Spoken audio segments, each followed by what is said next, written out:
We're live.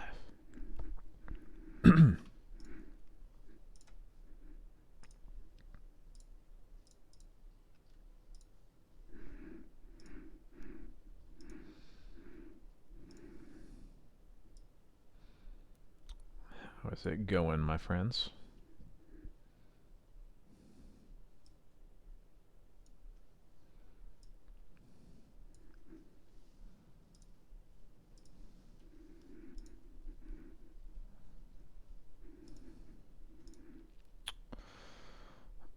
I also forgot, and I was reminded. I just saw so many tweets about it yesterday, and yet that didn't carry over into today. Hey, Eli, what's up? How is it going? Thanks for the follow.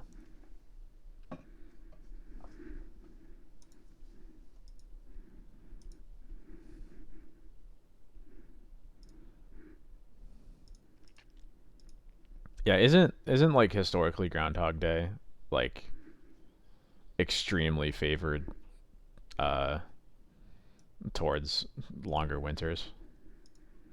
And it's just like opium every year technically.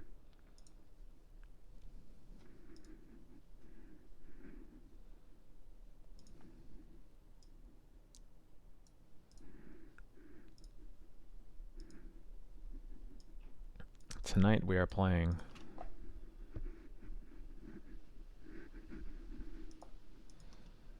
it's the more likely fucking ground. Oh, are you kidding me?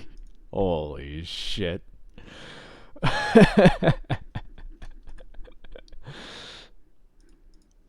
No, like it's oh my god. All right. Hold on. I'm just unlocked a little bit. That's so good.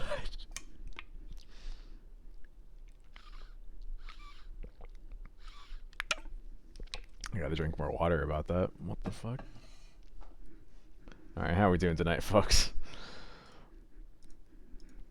Tonight we will be playing the same list we've been playing for a while because Ephemerate is sick, and I'm not feeling super inspired to change much right now. I think I probably should try a list that has the 4th Skyclave over the 4th Wisp. But I don't think that's not a... We're splitting hairs at that point.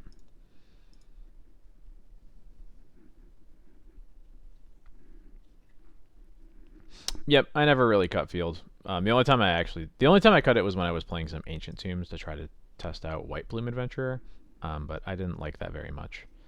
So yeah, I still just play the fields. I think most of the decks where field was bad have kind of gone away.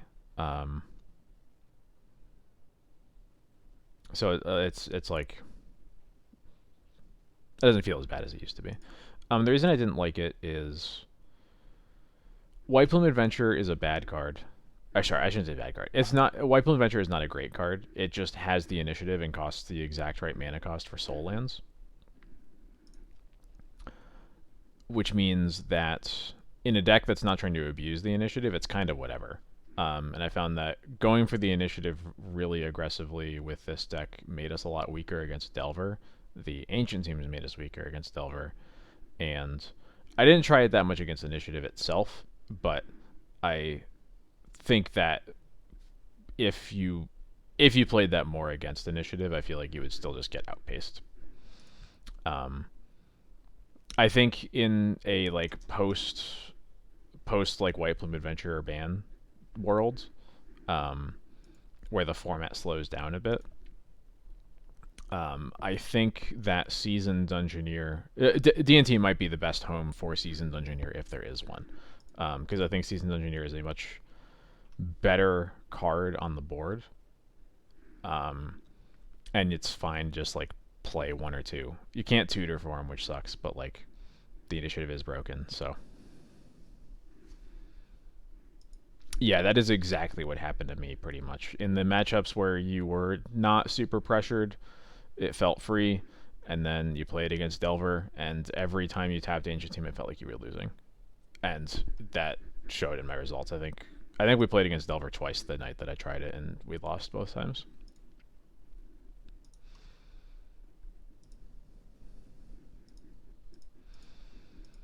Yeah, and I think the real thing there is we don't even like need to.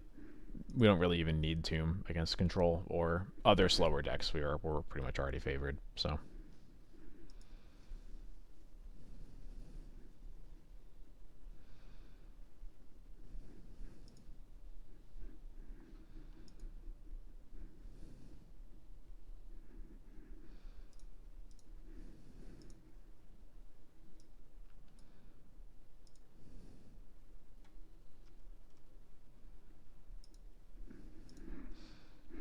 We'll give it a couple more minutes and we'll hop into the league. I'll probably be plugging this throughout the night. But I just released an article on my Patreon going over how I came to this list, specifically to fight against the initiative decks, and it's also a primer about that matchup and how to win, regardless of what specific list of D&T you're playing. Yeah, I just play this amount of Graveyard Hate for leagues because leagues are dumb. I don't know for sure. It might be, but it's not going to show up until I'm like in a match, I think. I'll see what happens when I join the league, but I think it'll only pop up once I'm playing against someone. We'll see.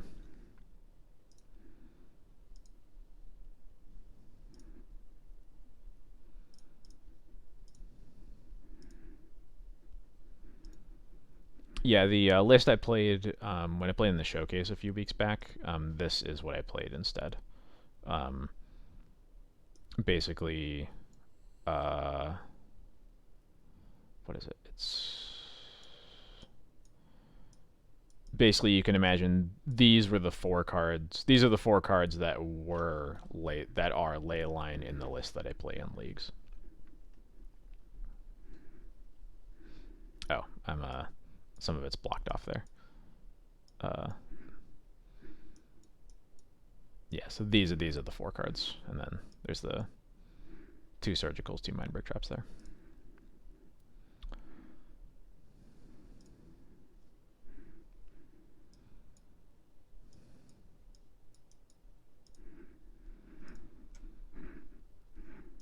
All right, let's get into it. Let's fight some people.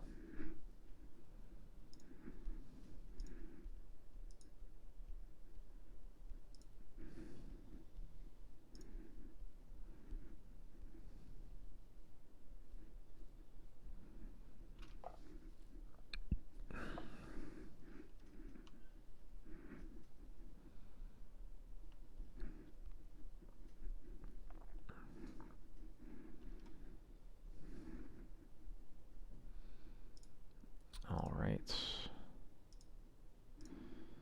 My chat box got a little small. Let's fix that. There we go. Got 2 lands, Vile, Solitude. I wish one of those lands was a Plains, but I'll keep it, especially on the play.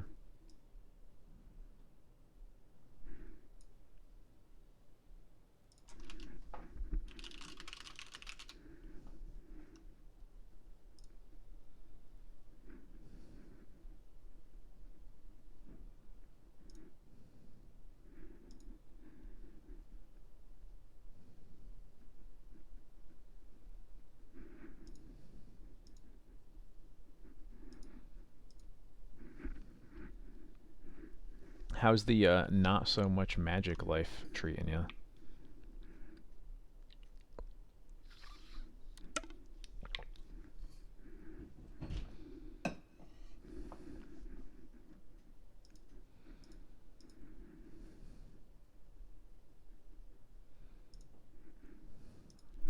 Yes, it is. Been there. That part is never fun.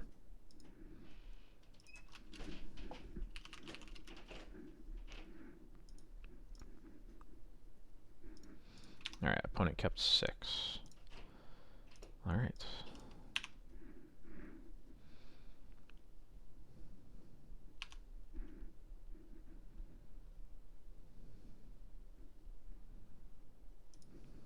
Nice. Who are you seeing?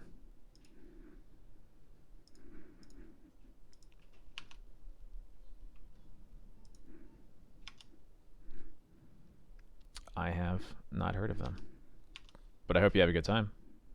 Ooh. I'm gonna start with the port, and then maybe we'll waste port them after that.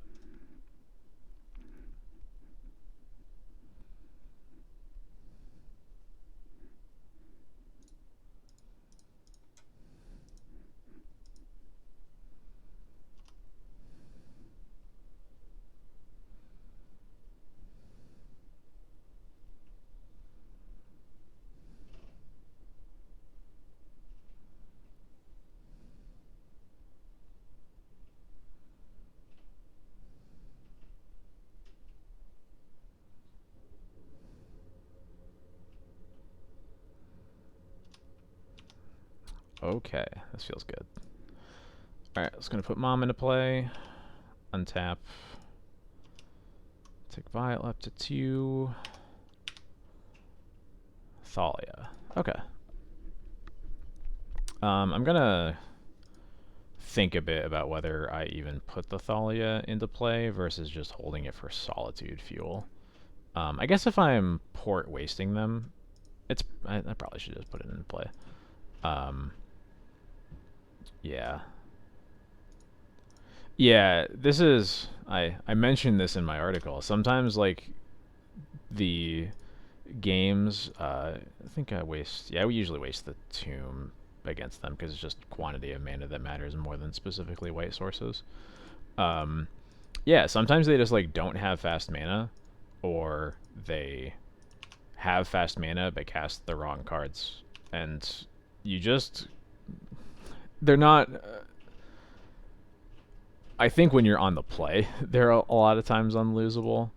On the draw, I think there's a bit more to it than that. But yeah, like, how do we possibly lose? They've basically they're probably not going to have anything in play after turn 3. Yeah. Okay. Here we go. This game's unlosable. Um.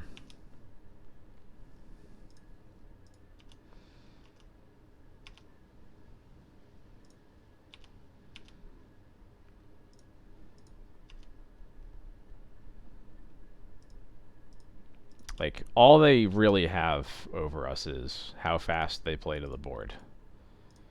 And they have already lost every chance they had to generate that advantage. So,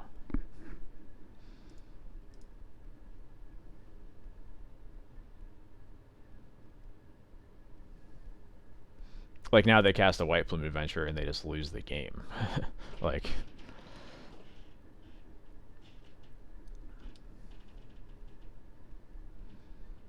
this is my initiative now.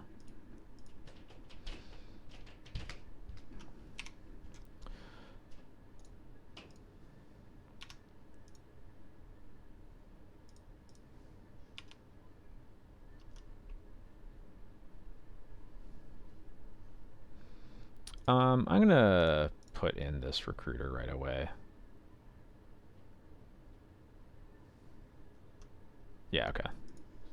See ya.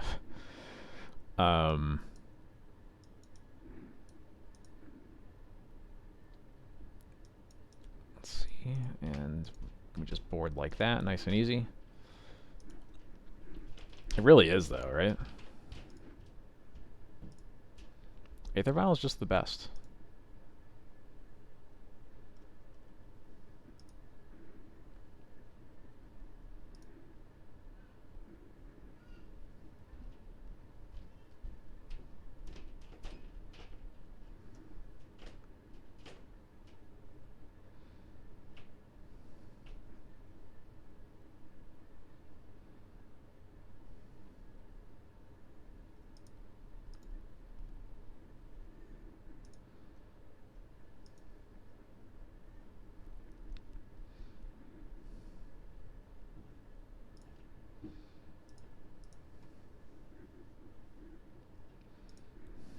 Don't you dare.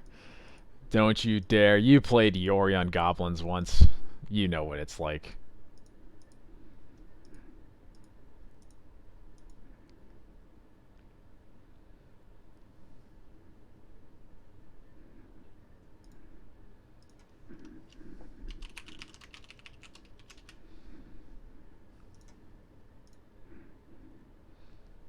Uh-oh. I would keep this hand against most other decks, but not against initiative. Interesting. This one is...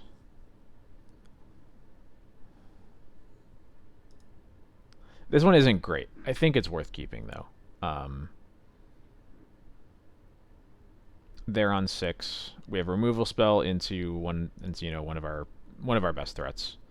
I'm probably gonna put Field of Ruin on the bottom and keep Batterskull in my hand, because the field is just basically like a useless colorless land. Yeah.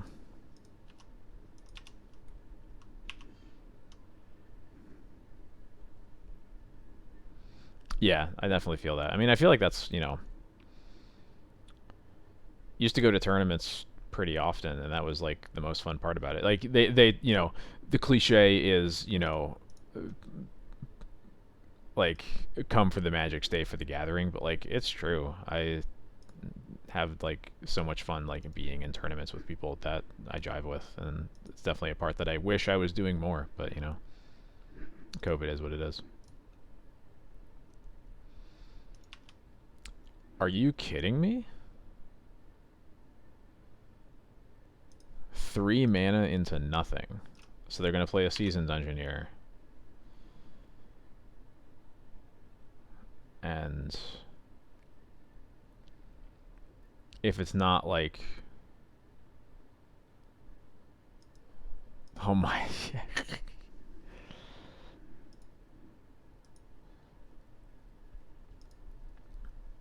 It could be a Containment Priest here, potentially. That's another thing it could be. But like... I don't know. It's not an initiative creature, so it doesn't matter.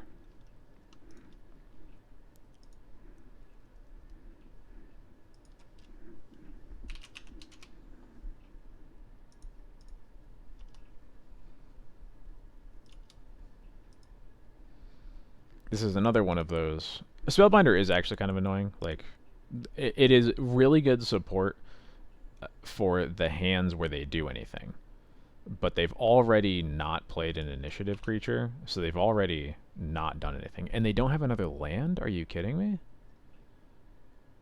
This has to be a joke, right?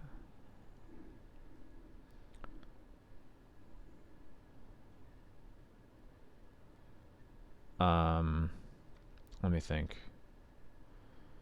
I don't really think there's any value in swordsing the Spellbinder right now. I'm probably going to do it next turn, but I'm going to start by porting.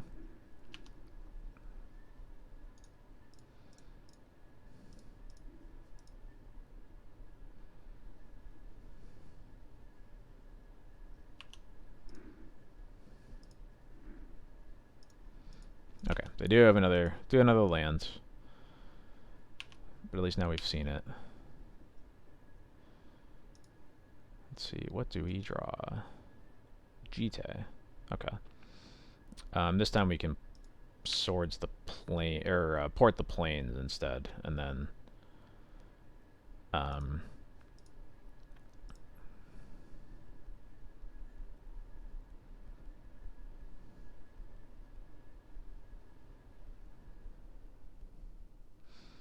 yeah, we'll port the planes.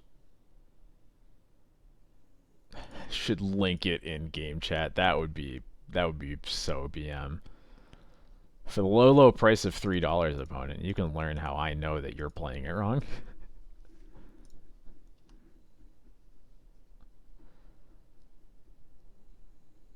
There's Mind Sensor.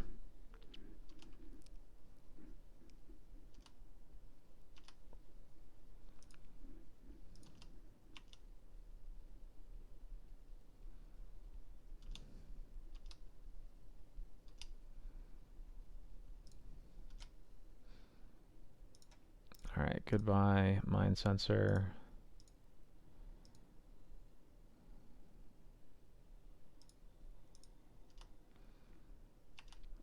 This turn... Oh, hi, Containment Priest. I'm pretty tempted to just combat Mom with a Jite. If they have a Solitude, then that's just... then like sure, that's their whole hand. Um, yeah, I'm happy. I'm happy with that.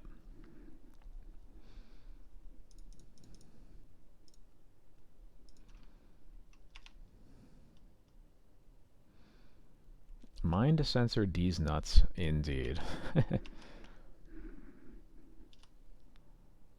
Yep, no solitude, and now the spellbinder's gone, and we are looking a-okay.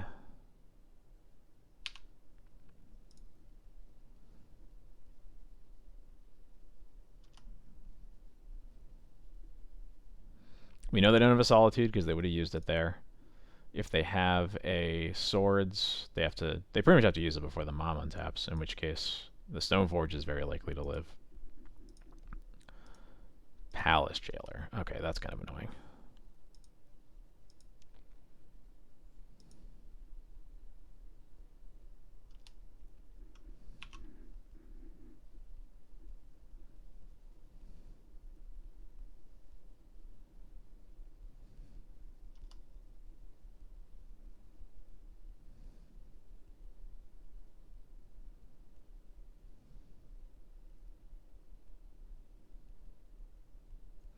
I think I'm just going to hard cast the Batterskull here.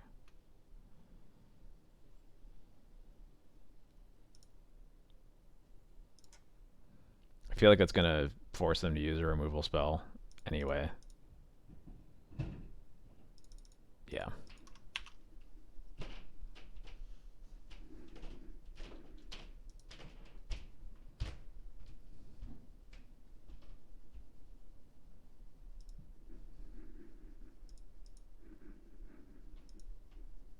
Okay, they had it.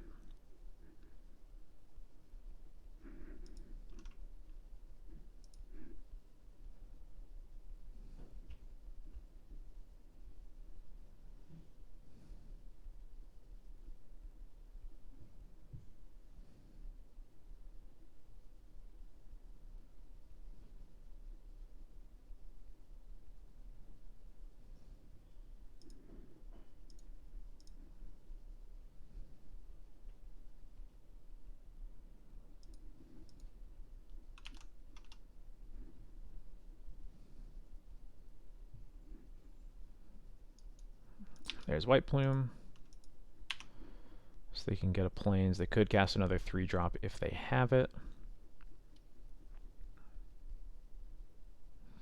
Oh, they lose their City of Traders, so it makes sense that they're holding it in hand. Okay.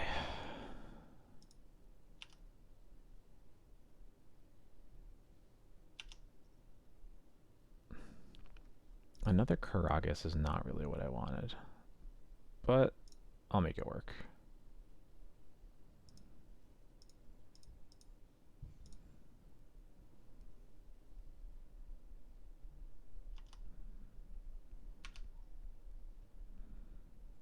Look at the Cauldra. I'm going to play this so I can hold up the Containment Priest, and we'll pass.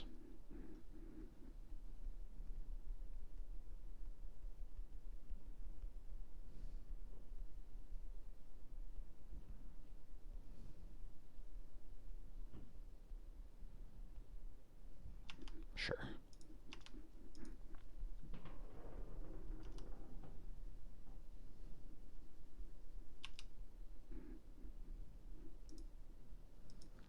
Never see it coming.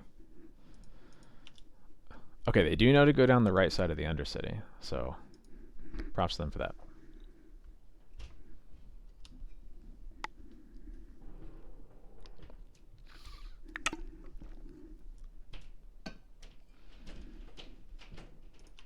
Bummer.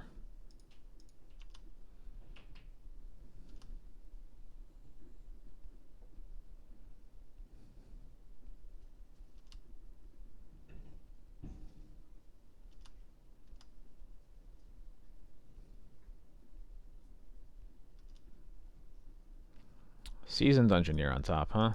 Yeah, this Jailer was like really good for them. It's a bummer. Yeah. Okay.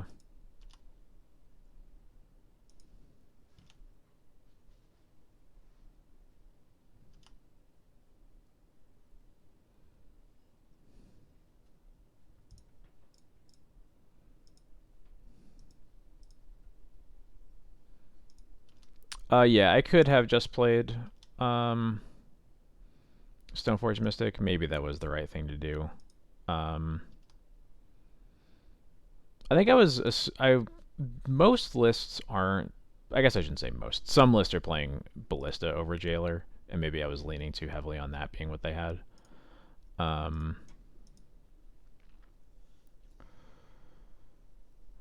let's see.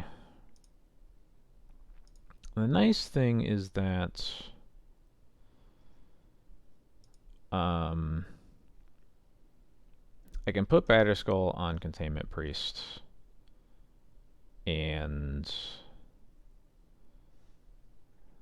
they would have to double block. They have to double block the 1/1 counter. The 1 GT counter wouldn't help me enough there.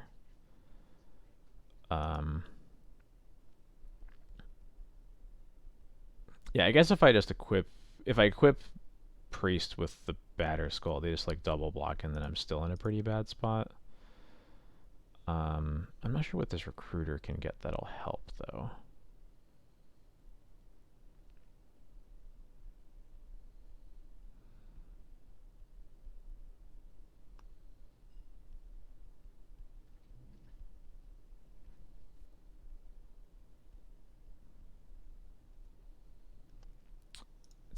If we're doing anything else, it's probably like recruit for a Stoneforge.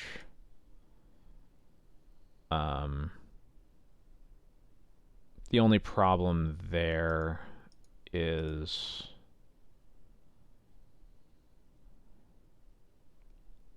I guess we could put GT on Priest, attack, and whatever they block with there will die. And then we can recruit for a Wisp. I guess the only problem is if we then recruit for a Wisp, the Wisp won't actually do anything.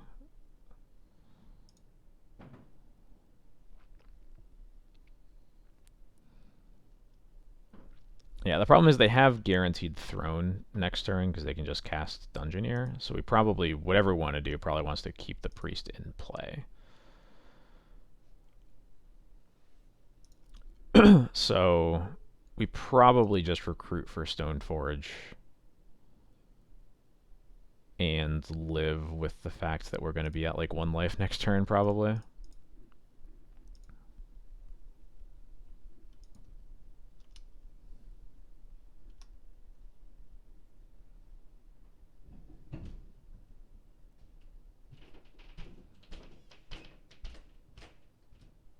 Yeah, let's try it.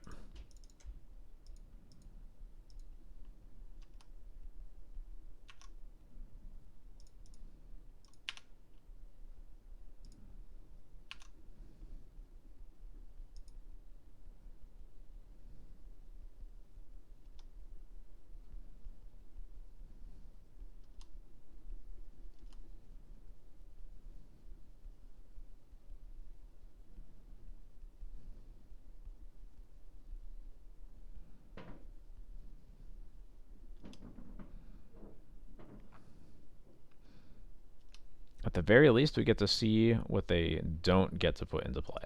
So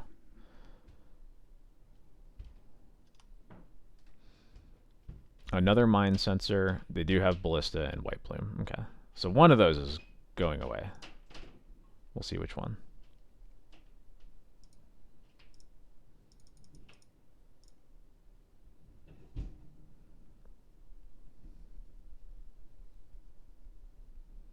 Ballista. Okay.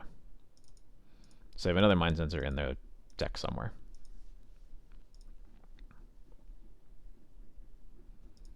And there's the plains out of their hands.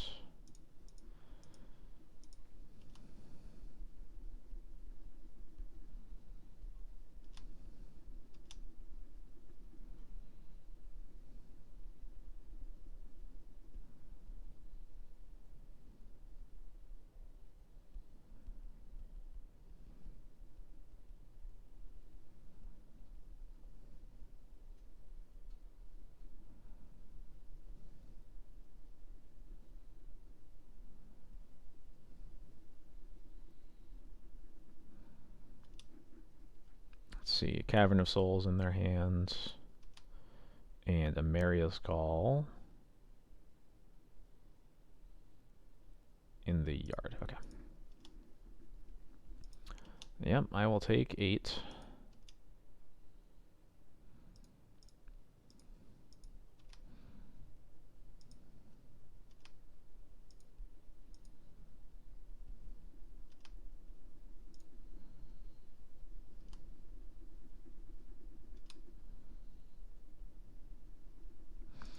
Well, if anything was going to get there, it probably involves a Skyclave.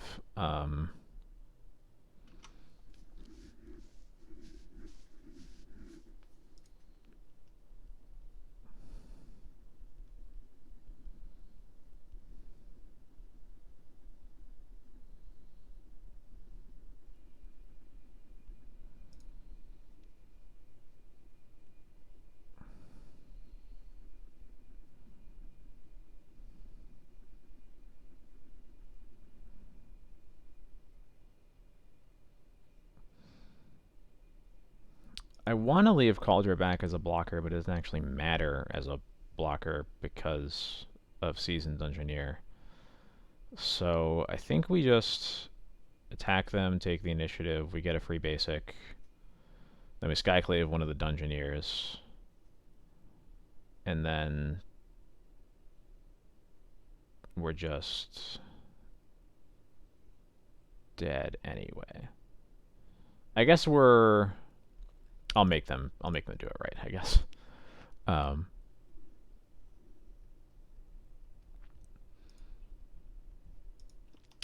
Putting Jite on Cauldra doesn't help because with 2 Dungeoneers, there's like no mistake they can make. They just attack twice and we die.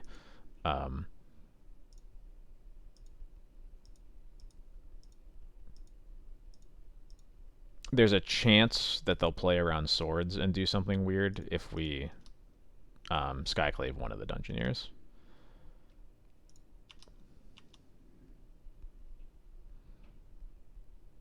It's also possible they'll do a weird block here, and that'll make things a little easier.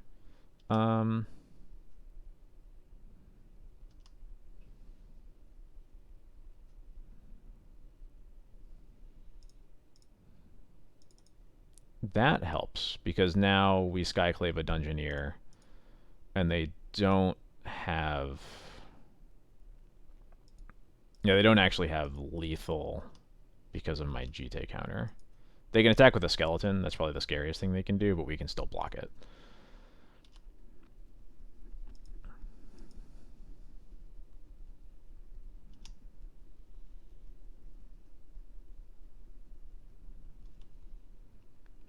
Yeah, but if we... But then we're just dead to the Seasoned Engineer unless we draw Plow or Solitude off the top.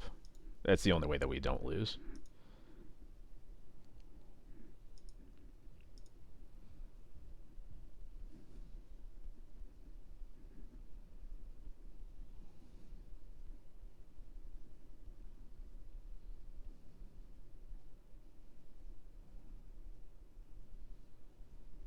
Another Jailer, huh? Probably dead to that.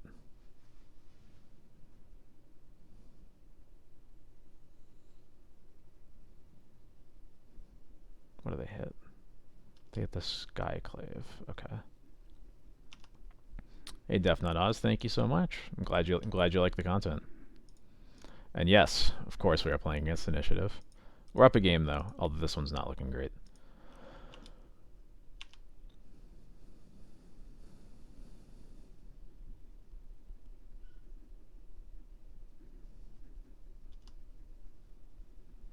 Alright, they put Ganjo into their hands.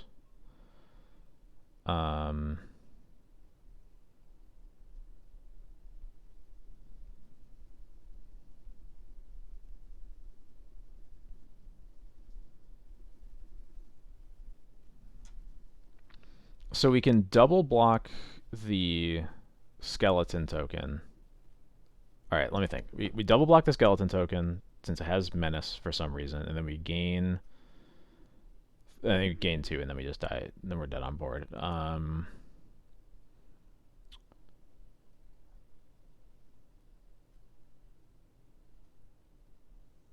Damn, we're so close here. Yeah, I think we're exactly dead. If we weren't exactly dead, there was like, if we could like get the batter skull onto the cauldron germ, then like things start looking really good actually. But yeah, we are exactly dead. That's a bummer. Um,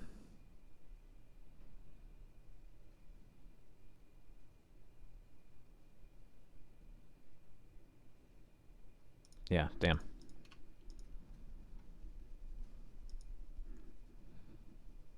Yeah, so maybe that mom attack was just a little too aggressive.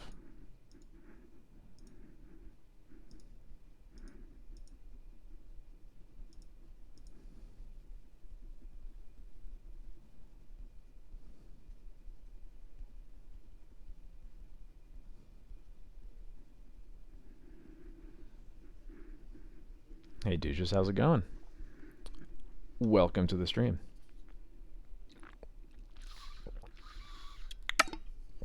Oh, no. Never.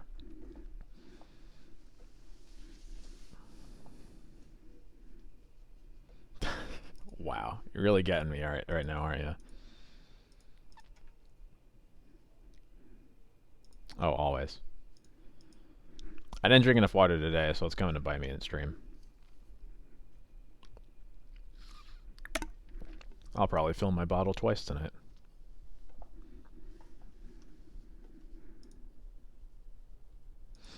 Alright, well, going to the last game on the play. Maybe we'll draw Ephemerate. Whoa.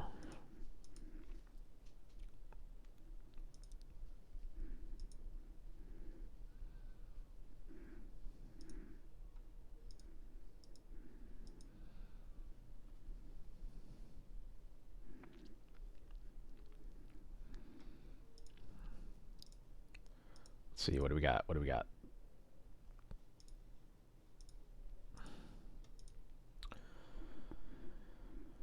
I actually don't mind this hand. It's not that good against turn 1 initiative. Vile's pretty good as the game goes late, though, and notably we are fine against a turn 2 initiative, because we'll just play Spirit on turn 2, and then we can Judgment an initiative creature, and then take the initiative right away. So, I think this is, yeah, exactly playable 7. That is a good way to describe this hand.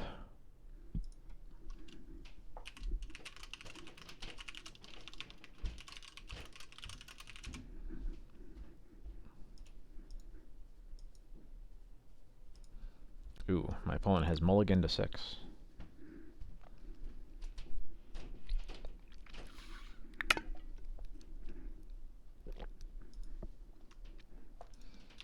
Alright, they kept their 6.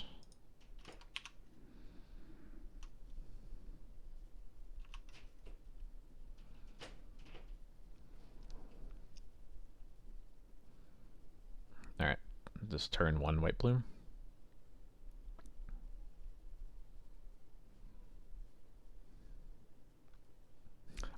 You've got to be kidding me, right? This can't be real.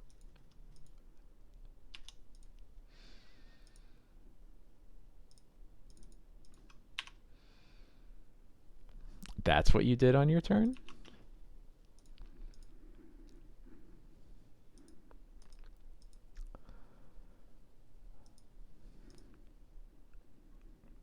Yep, touch hit specifically creatures and artifacts.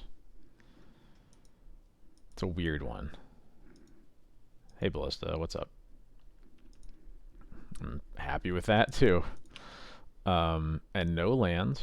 Alright, Gancho. That's kind of nice.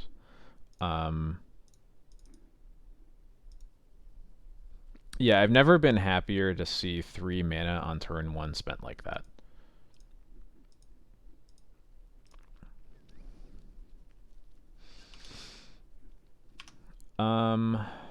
With a removal spell already in hand,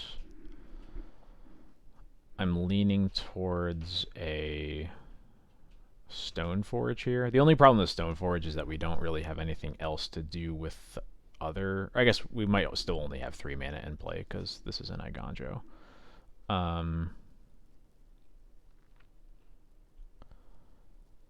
Yeah, I think I'll just get a Stoneforge.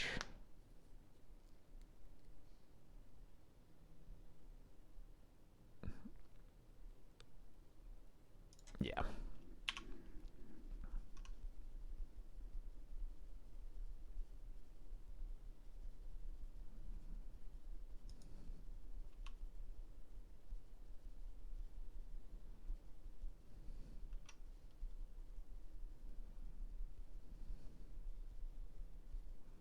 There's a white bloom.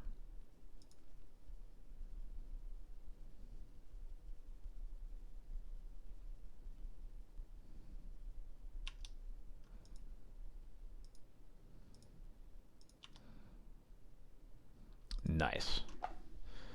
I was gonna say, if we draw something other than Judgment, then this hand, if we draw a Plow, I guess specifically, then this turn looks great.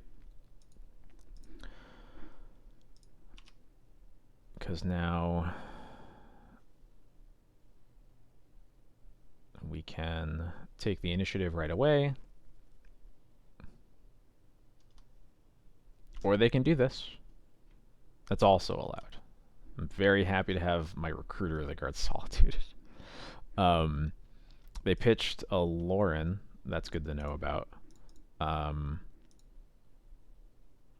So, like, they can get the... yeah, we'll just get a Cauldra. They have a Plains in hand, but they haven't had any fast mana so far. So they might just play Plains and pass here, unless they scry into something good. They did put something on top, so we'll see. Oh, just a Sword Splashers? Okay.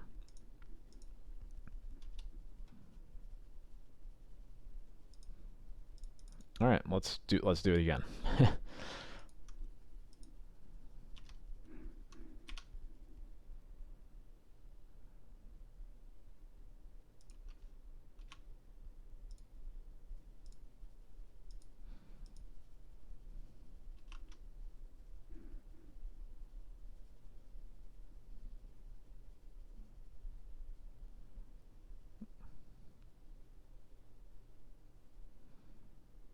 Another white plume, okay.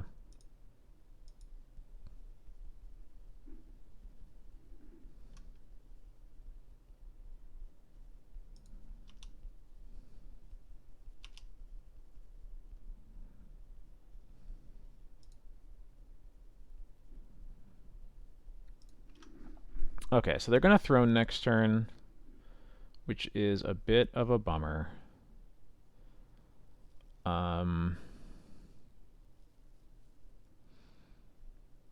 But we have Judgment to deal with it at least. And they're only on 1 card left, so let me think about this. Yeah, right. So...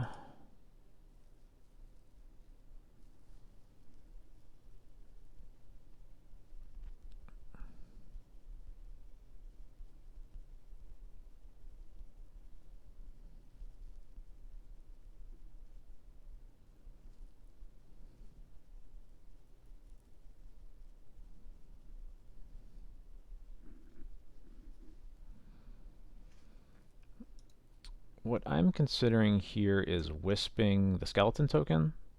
So they just have the white plume in play. They're going to hit something off of throne, whatever it is. We're going to plan on using Judgment on it. And then hopefully whatever they drew is not a removal, like a Solitude or something that'll kill the Wisp, and then the Wisp can potentially take the initiative from them. I think that's our best bet there. And if it is a removal creature, I would rather it be killing a Flicker Wisp than a Stoneforge for sure.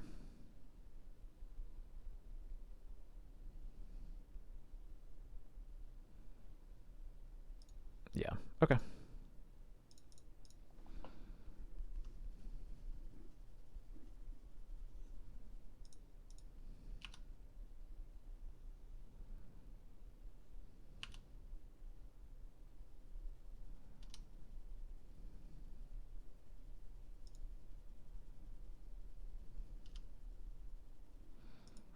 Alright, what do they get off throne?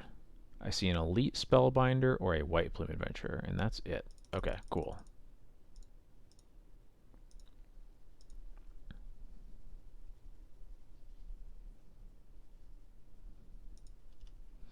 Even if they take the council's judgment, we can cast it. We have to basically Lotus Petal the Iganjo, but that's okay. And they're still only on 2 mana, which is pretty relevant here.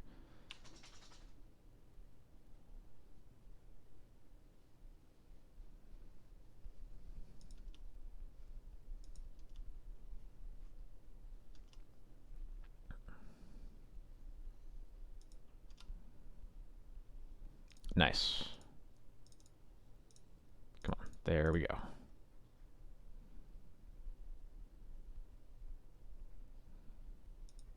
Hey Sleepy, how's it going?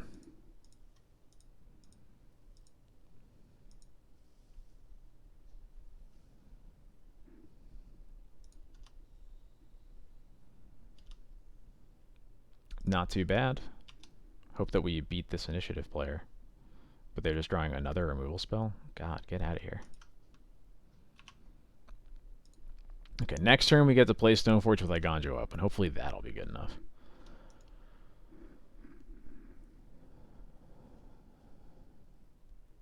Okay, they have their 3rd land.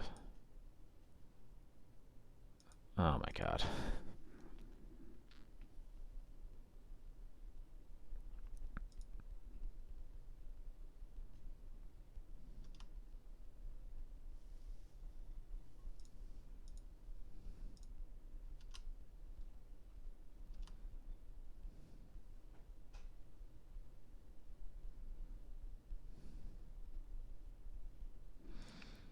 Solitude is something, at least.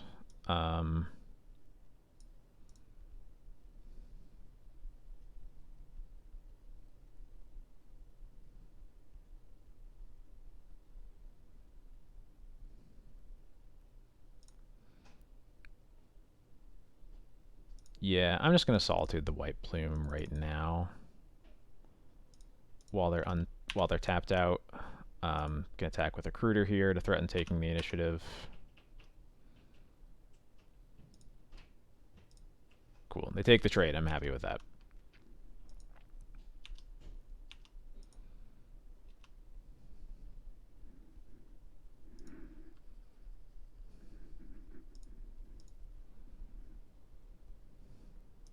Scry 2 to the bottom. You'll love to see that.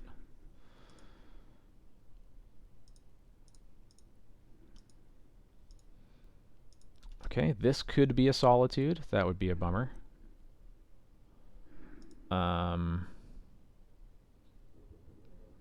We could just waste them here.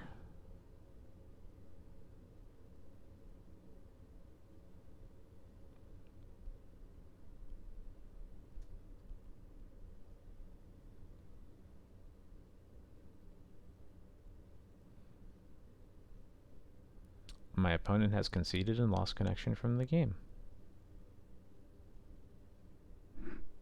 Okay, I'll take it. Yeah, I guess it wasn't Solitude.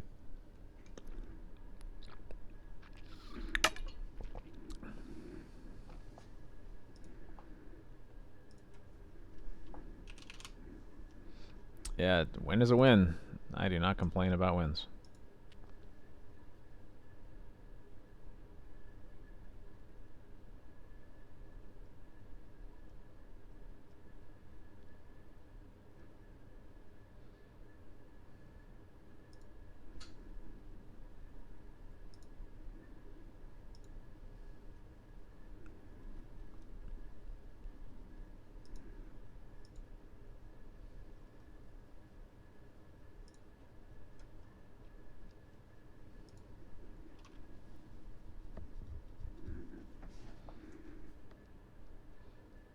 Hope everyone's doing all right tonight.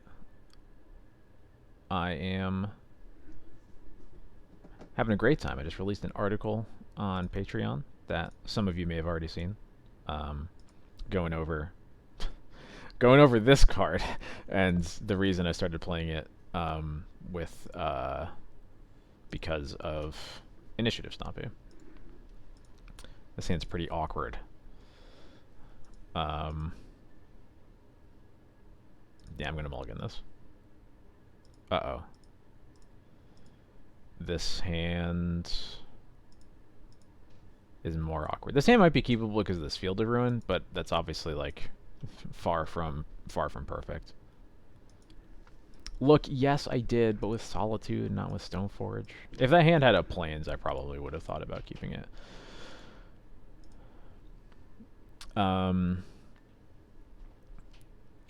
This is definitely a Field of Ruin moment. I think specifically because we at least have this port, I'm willing to give it a shot. Then we'll get rid of this Batterskull. At least we have the Solitude.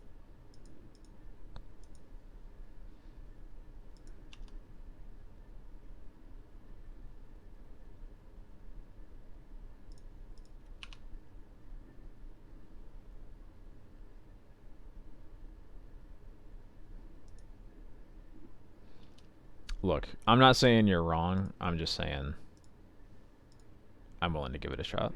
It is Death Shadow.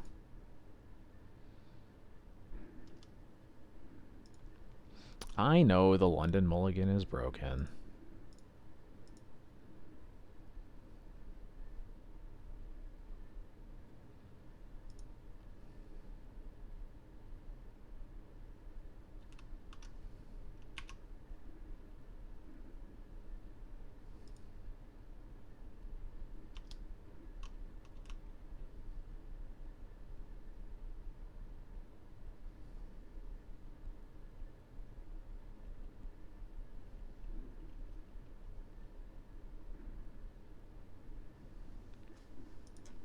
Look, if I draw Cauldra, it's only because you said it. So I'm going to have to blame you for that one.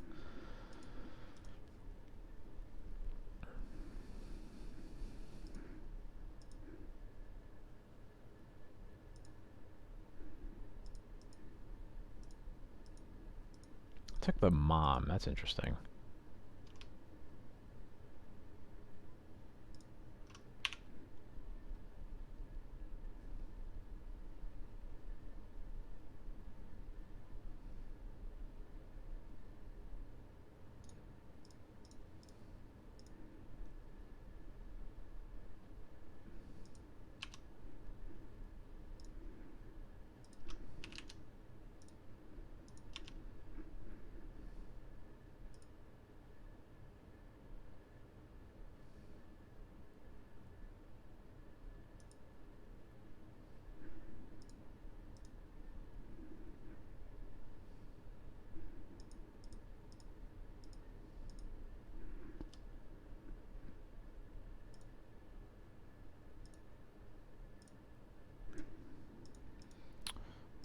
Reanimate on the grief, you say. Let me think about this. So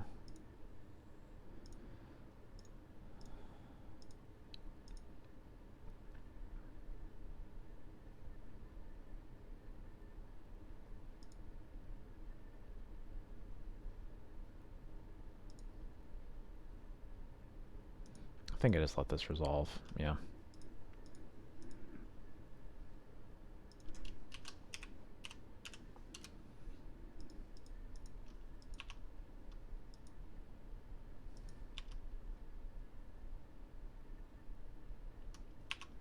Look.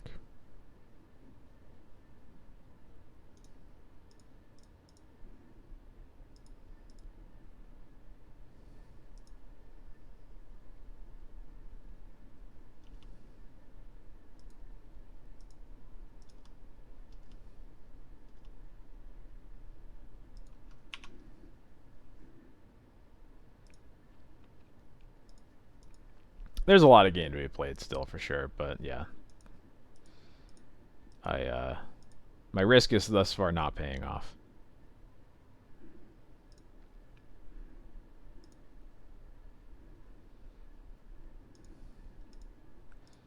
Oh, they don't cast anything else. That's nice. There we go.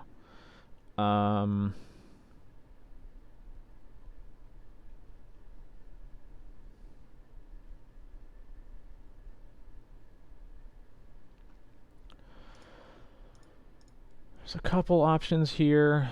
I could cast the Thalia the Recruiter. I could also turn this field into a plains right away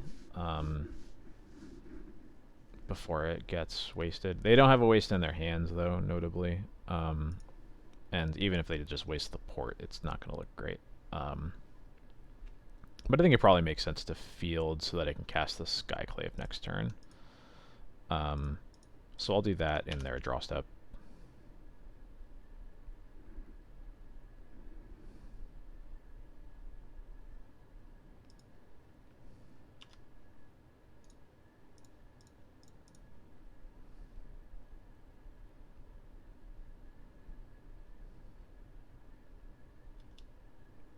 Yeah, okay.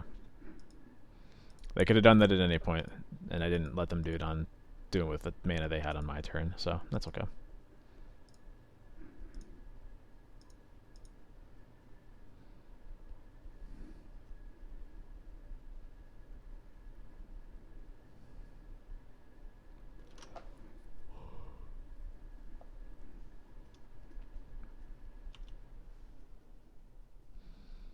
I know they usually have one basic. It's probably an island. It might be a swamp. I know they have one for sure, though. Okay, it's an island.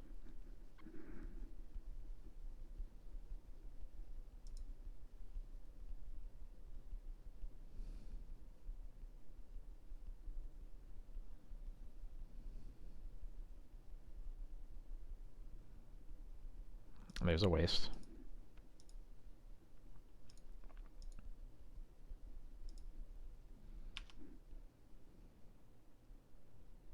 Wisp.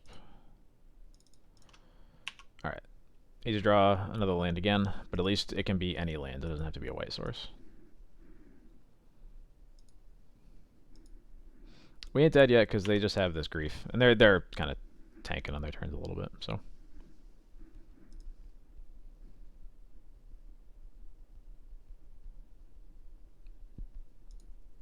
Oh. Well.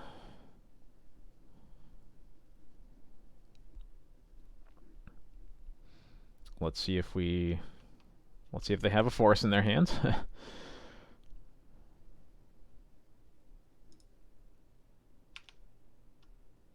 Come on, come on, come on, come on. Yeah, let's go.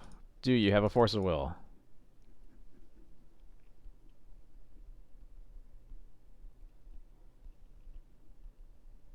Days, okay. That also works.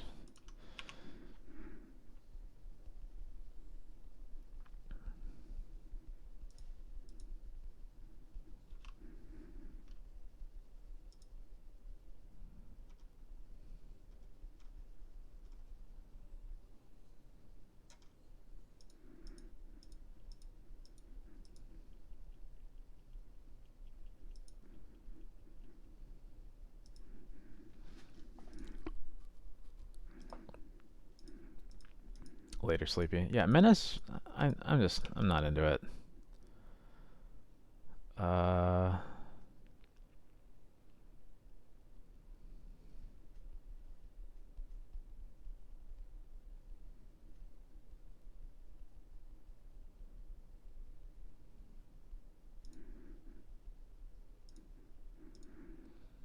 Let's see, so I can Skyclave the Grief, which would let me trade with the Solitude. I can also recruit for a Wisp to try to do that play again, although they will have some time to play around it.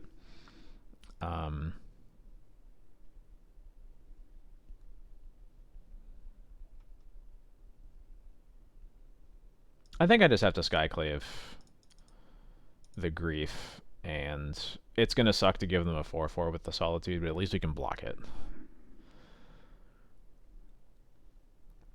And if they have another counterspell, we're probably just dead anyway. So, okay. They have a force. Pitch to Strix. We'll see what happens. So they'll put us to 1. We have some draws that'll get us out of it. Another Skyclave would get us out of it, as long as they don't have, like, another removal spell. Or a removal spell? Yeah, they haven't cast one yet.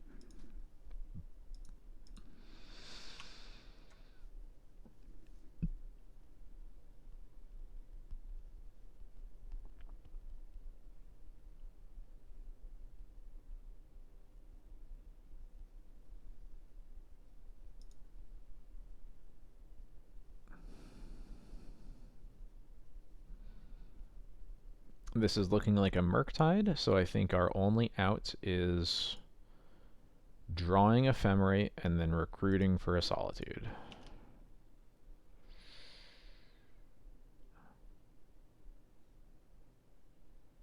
And then in it. Although we could...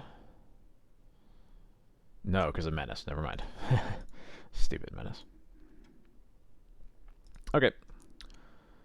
Shadow. Bring in 2 Council's Judgments and a Rest in Peace, and then cut the Thalias again. This is a common theme in a lot of matchups. Matchups lately is cut and Thalia.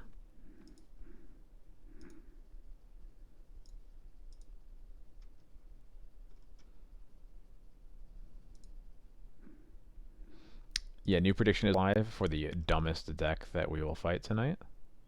I hope that one of these 4 shows up.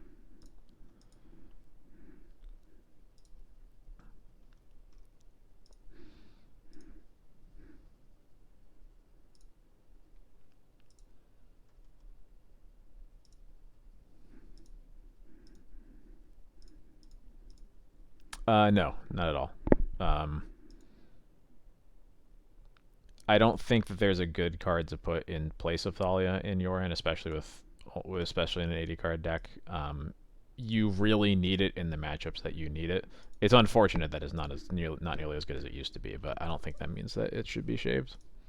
I think you just have to be aware of how often you're supposed to board it out. This hand looks great.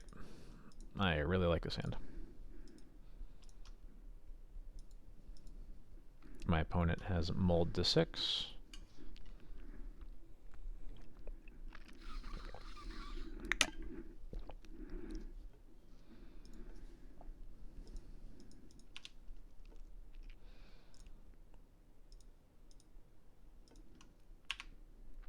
Violet resolves, that's cool. They only really have like 2 answers to it in their deck. Bummer. They know exactly what we're doing.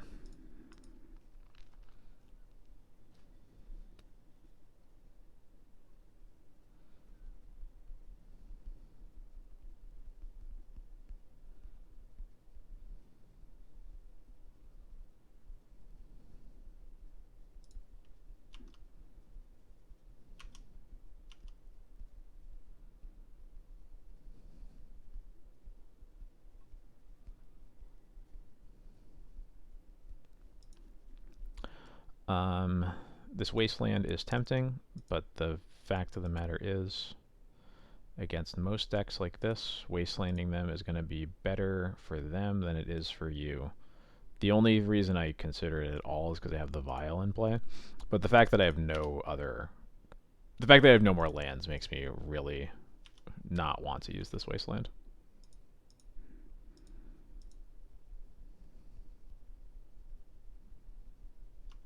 And I'm not casting the Spirit because the days the Vial on 2 is, and also because of Snuff Out. I'd rather get this Mom into play and see if they do anything about it first.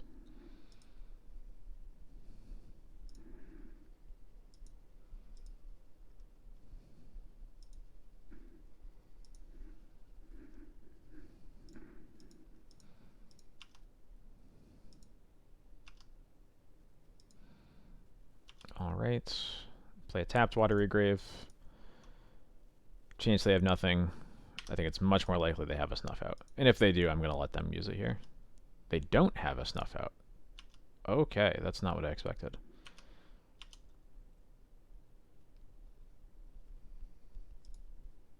They could also, they could be a Plague Engineer is what might be happening. That's another possibility. I'm going to keep this Mom in my hands because, again, could be a Plague Engineer. Also, that's going to be a good thing to pitch to Solitude.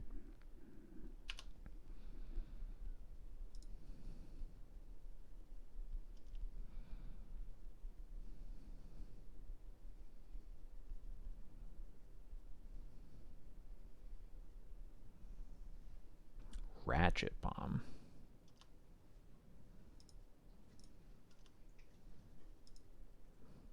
That is somewhat like a Plague Engineer.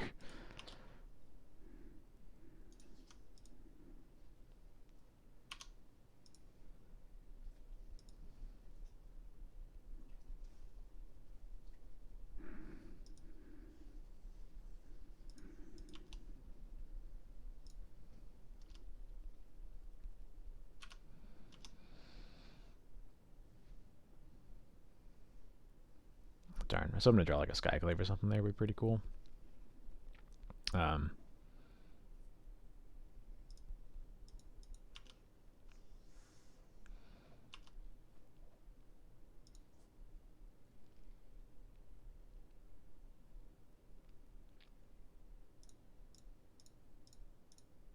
think I'll just attack with Mom since it's going to be dying anyway.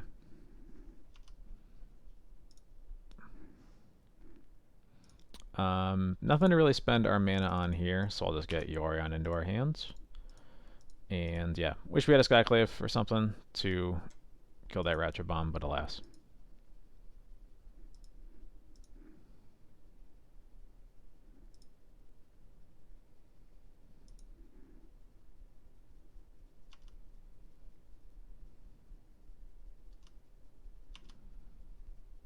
Alright, Ratchet Bomb has been charge countered.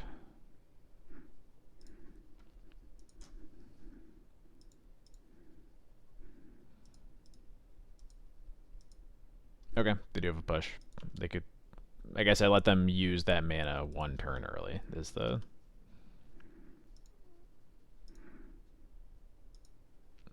downside of attacking with Mom. Yep. We have been got.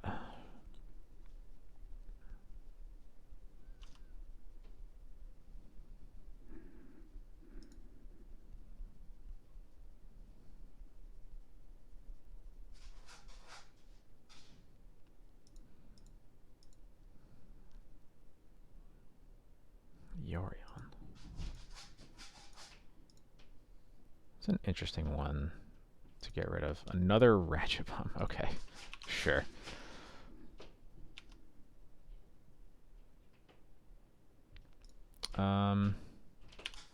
Alright.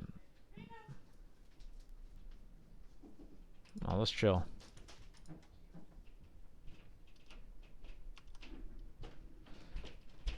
Yeah, this Ephemerate, they know, given that they know about it, it's going to be pretty low value.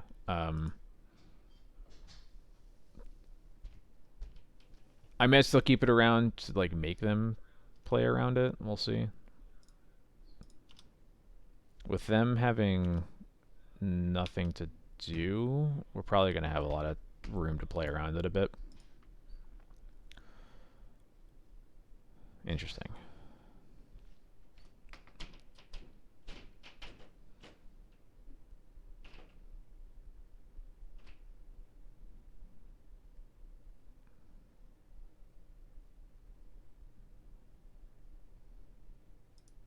Yeah.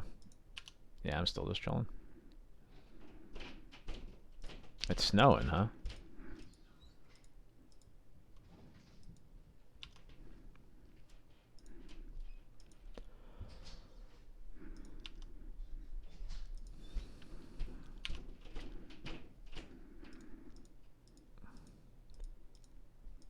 This is not how these games usually go. Okay, cool. Play this Crocus. Now if they play a Turok, I have an answer for it. I'm kind of tempted to Wasteland them now. Specifically because of Turok.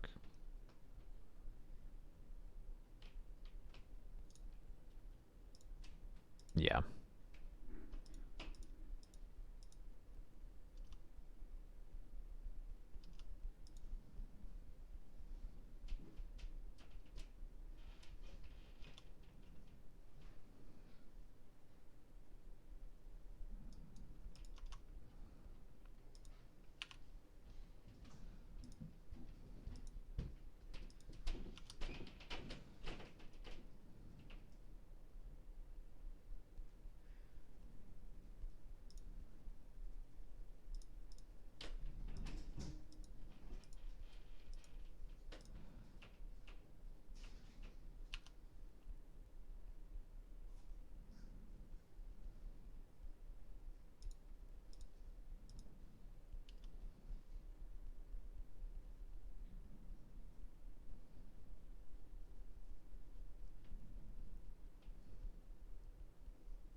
there's a grief.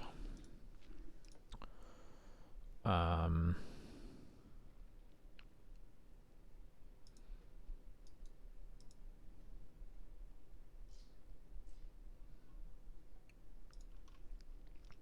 so the grief resolves. And now I want to think about Solitude, Bitch Mom, Ephemerate, Solitude. It means that the last card in our hand is Swords, and they'll get that. It does mean that if they have a Reanimate in their hand, then the Solitude will be able to kill whatever they reanimate in my upkeep.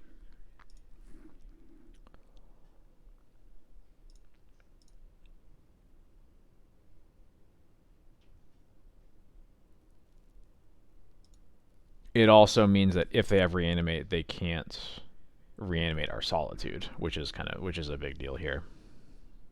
Because if they like Grief, take Solitude, reanimate Solitude, hit the Spirit, we can like Swords the Solitude, but then we're just out of removal, and we have Mom Ephemerate against this Ratchet Bomb, which is pretty awful.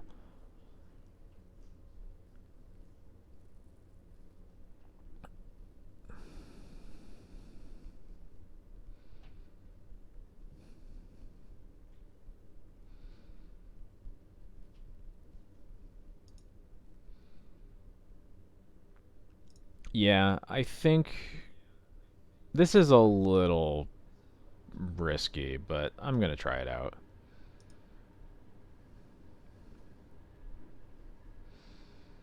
If they have a Snuff Out, they have a Snuff Out, but I think it's worth trying. Whoops. Evoke.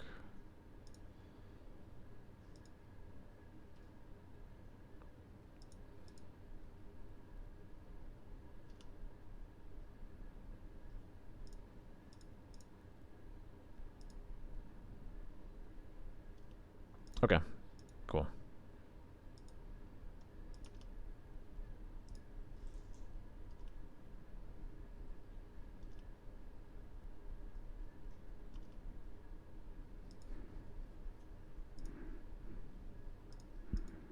I'm definitely not confident about this play, but I think that Grief makes our hand look so bad no matter what it takes that maybe we just get to this situation where we can kill them relatively soon.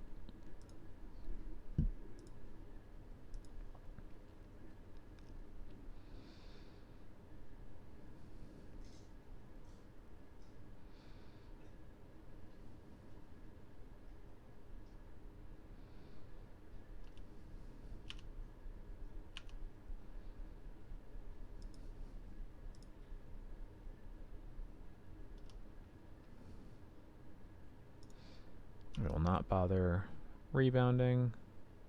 Caracas. That's annoying.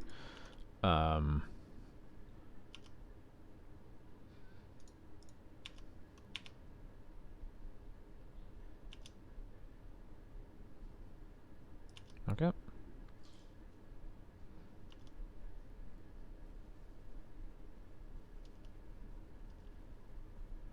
Okay, so they're going to kill a Spirit with the bomb.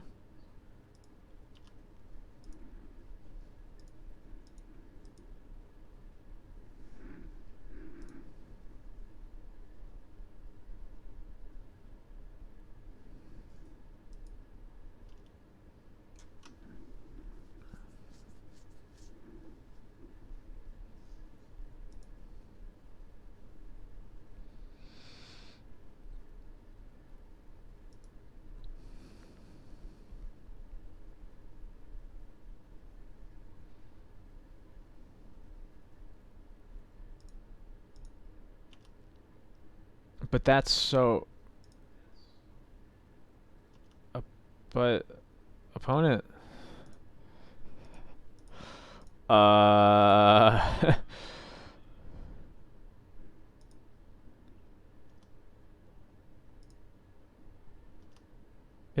hello?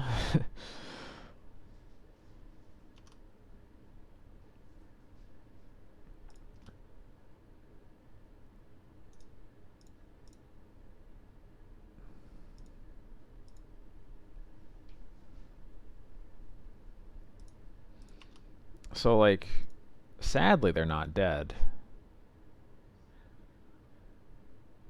Um,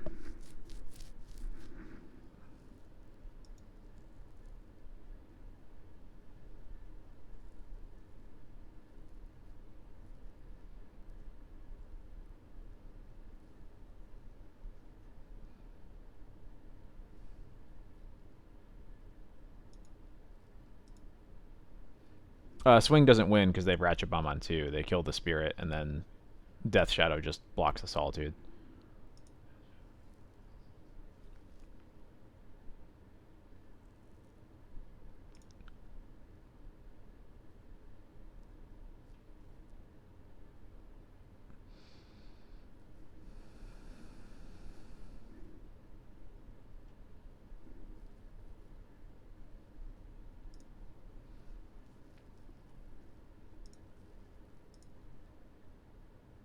I don't love the idea of playing this Yorion into a daze, but I think we just do.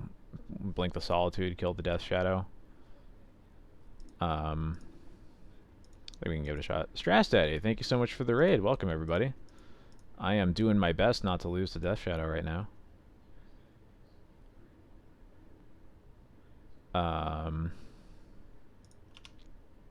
Let's get the simple part out of the way.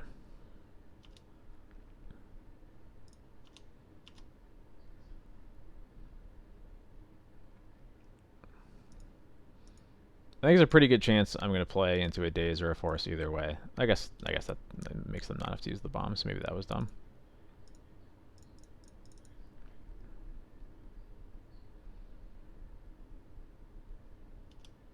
Yorion resolves, huh? 428 KU, thank you so much for the follow. Yeah, okay, so I threw that spirit away kind of for nothing, but I don't know if it's going to matter if this is resolving.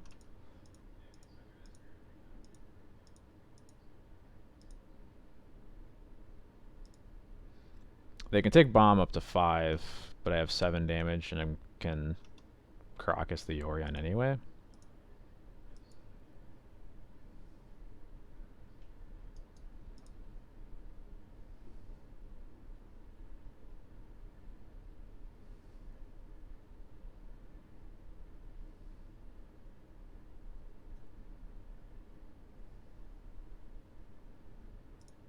Is this finally the Turok that I've been afraid of, and it won't matter because I have the Crocus in play?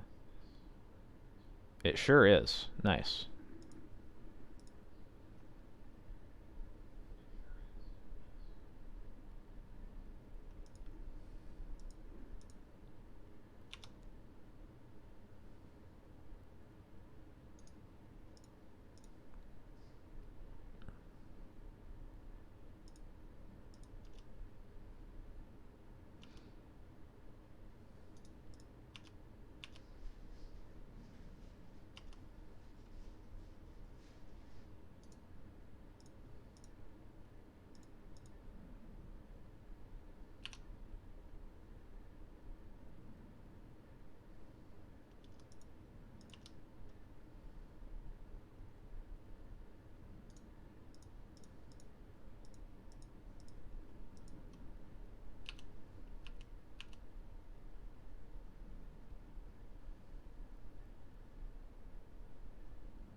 For any of you, oh, there we go, cool. Won that game through a few mistakes there, but it's all good. Actually, wait, I should be playing this Containment Priest over the Thalia, shouldn't I? Because of Reanimate. It's also nice that it turns Wisp into a removal spell, but I think that's less important than it just being a Reanimate.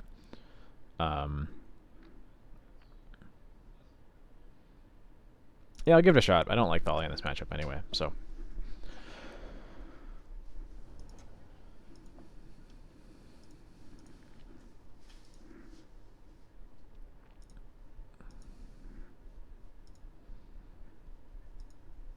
This hand looks great. The Lauren might not have a lot to hit, but that's okay.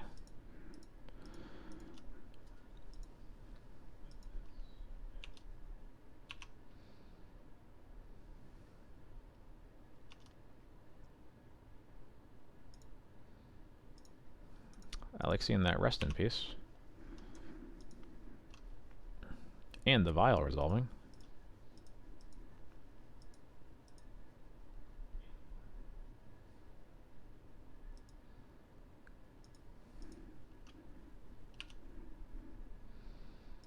For any of you fellow Death and Taxes players out there, just today on my Patreon, I posted an article that is a matchup primer for Death and Taxes against Initiative.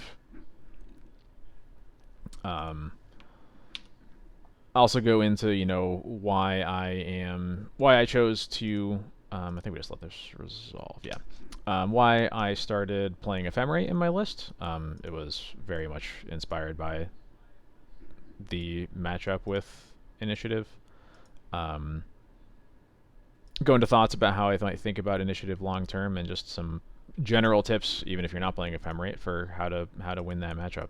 I think if I did this right, is that in there? There we go. Cool. There's a link to my Patreon if you are at all interested in that. It is a mere $3 to subscribe and get access to my content. And if you do, I appreciate it very much.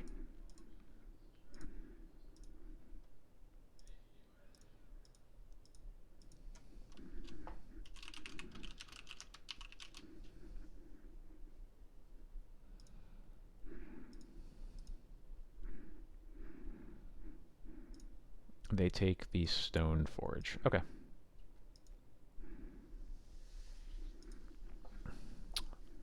Annoying. Here you go. There's your W.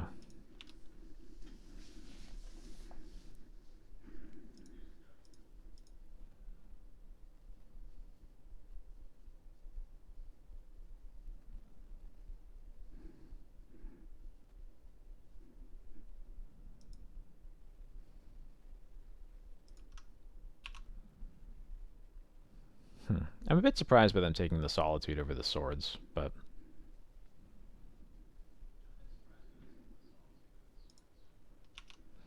maybe they have their reasons. I guess it could be even if there's a force, I think they would rather have used the force on the swords. So.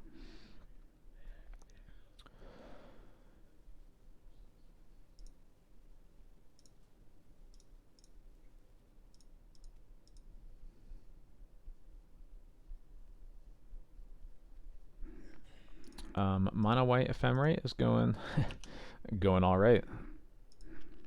We beat Initiative in the first match without the use of Ephemerate.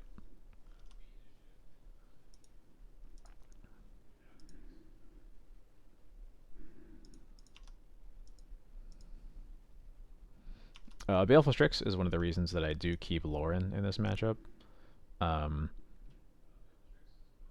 Especially since we board out Thalia's. Attacking through Baleful Strix is actually kind of a nightmare. So I like having Lauren for that, and for any random artifacts. Like the Ratchet Bombs that we've seen is another good situation where it's good.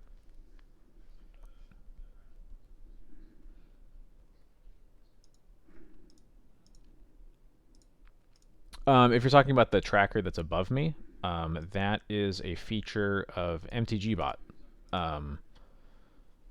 There's not really like any documentation for it. You can just like find, when you search for it, you'll find links on Reddit to it. But yeah, it like pulls data from the MTGO API to automatically update the status of the league. It's pretty sweet.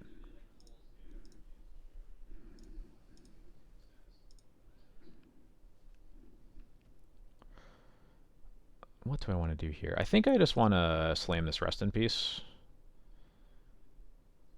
And I'll leave the Wasteland up.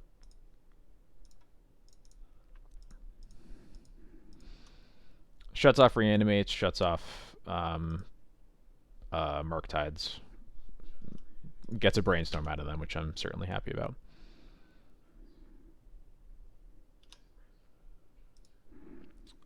Yeah, I mean, comparing Arena and Magic Online it entirely depends on what kind of Magic you're trying to play. It's like the cards have basically real dollar values to them. You're participating in a real economy, which isn't going to be for everybody. Um, it's less popular, I think, for formats like Standard because a lot of people who want to play that did move over to Arena. Otherwise, like I want to play Legacy. I literally can't play Legacy on Arena because it just has basically none of the cards. None of the most important ones, certainly.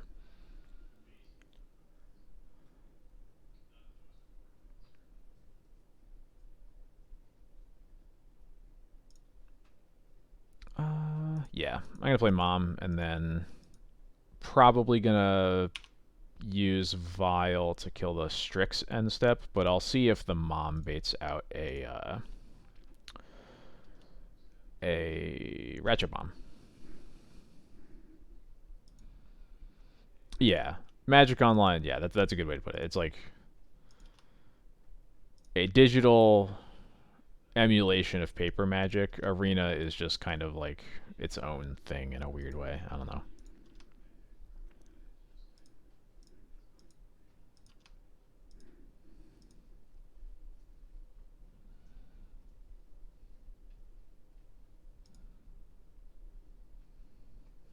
You might say, yeah. Oh, is this a? That is. Oh, it was a hardcast grief. Okay. Um.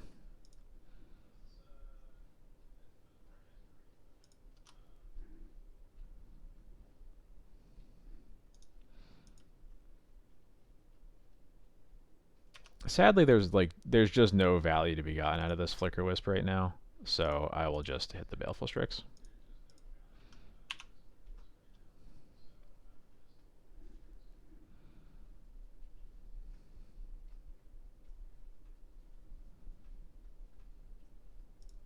And that was a Snuff Out. Okay, bummer.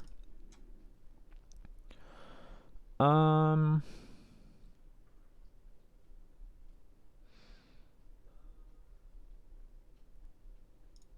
am I ticking? I think I'm gonna tick this up to 4. I think I should just go to Yorion when they're on 0 card. When we're both on 0 cards, I haven't used my Yorion. I think it just makes the most sense. The only reason I'm even thinking twice about it is because of this stupid Wastelands. Although this Igonjo makes it a lot better, so that's cool.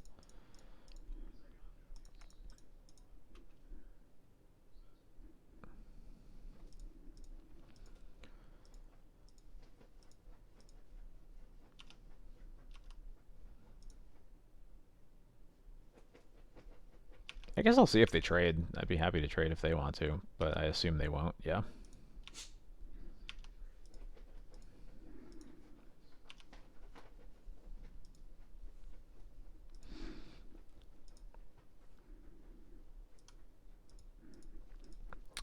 Yeah, it's hard to say how I learned because it was like I don't know, I started playing in 2009, so it's been like a weird like 14-year journey, which is a number that does not sound real at all.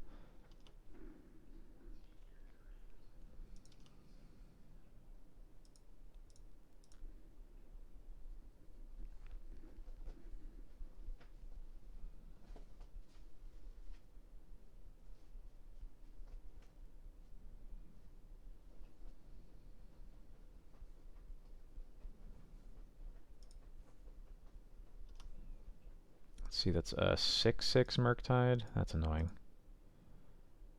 The Caracas is also annoying. Hey, Static Grips. Thank you so much for the subscription. Welcome to the stream, my friend.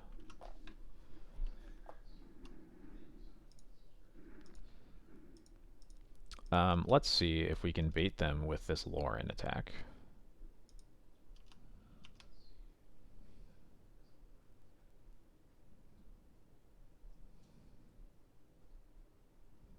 Nice.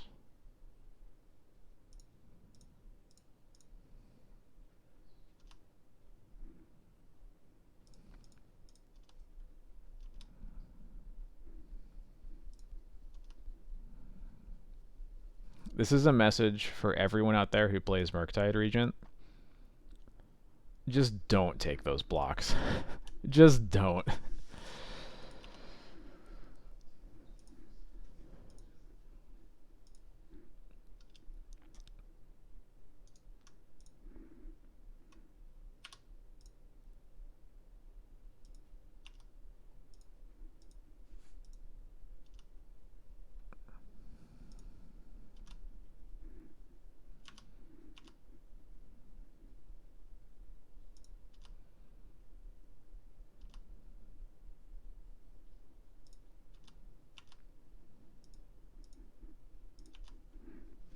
Yes, pre-releases are just if you like want to play Magic but don't really care that much about like doing well, pre-releases are just the best thing. They're like really fun. You'll meet people who want to play.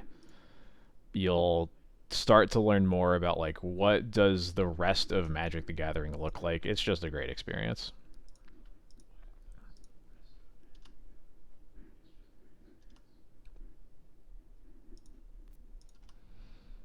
All right, let's see if they're dead.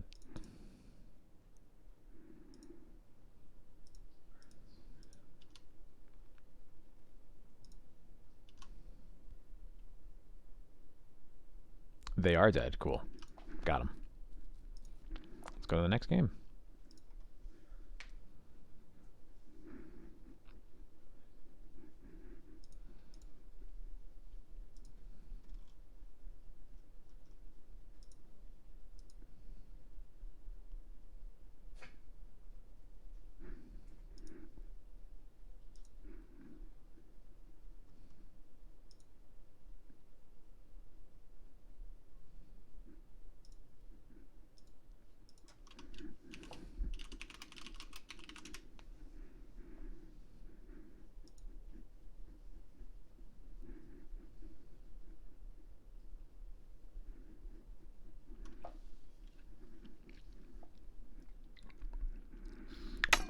Yeah, I know when I first started, I had some friends who had been playing Magic for a while, and I just finally wanted to bite the bullet and try it. Bought some cards, played kitchen table Magic for a few years. Um, didn't really like start playing like for real competitive at all until like it would have been like 2011. I moved out for college, started working at a game store. Basically impossible to ignore Magic when you're working at a game store that sells it. And it was just like a slow burn of selling cards to people to, hey, I'll try playing standard, to, hey, I'm going to play this standard deck and I'm going to try a lot. And then from there, I just eventually decided, hey, I'm going to try Legacy. It sounds kind of cool. And here we are. And I started playing this deck because I thought the name of the deck name was cool. And that was it. And here I am 10 years later.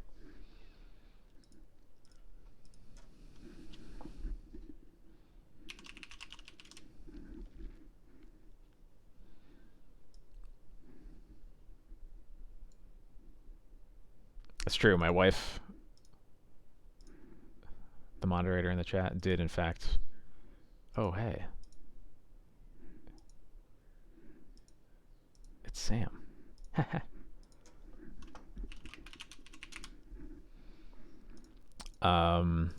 This hand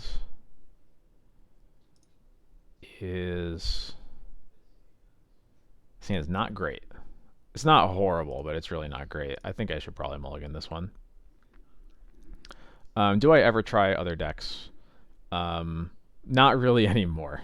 Not in Legacy, at least. Um, this hand's somewhat better. I can bottom this Batterskull and it's fine.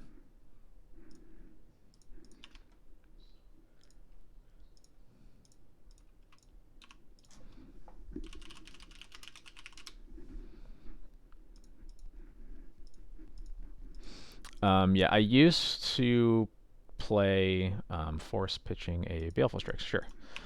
Um,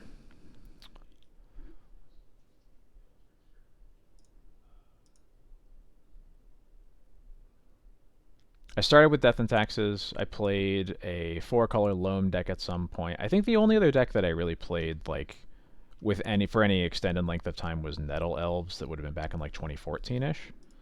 Um, I actually really like that deck and would play it right now if I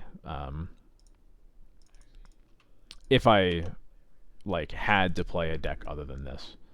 Yeah, I played Elves. I really like Elves. I really enjoy playing it.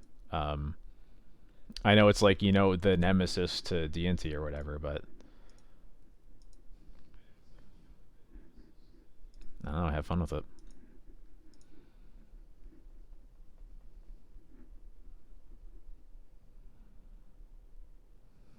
Dark Ritual Doomsday with a scrubland.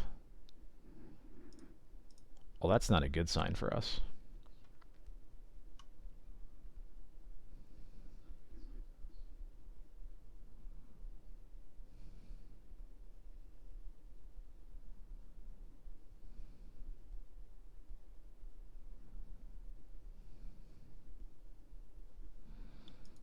Got a cool little trick up my sleeve here, though.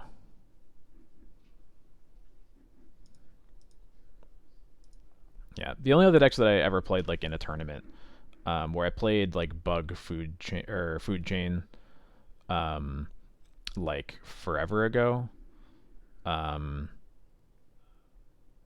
back like way before Walking Ballista, when you like the only way you really won off of it was like Fierce Empath into Emrakul or whatever. Um, and I also played Ant for a little bit, a very short amount of time.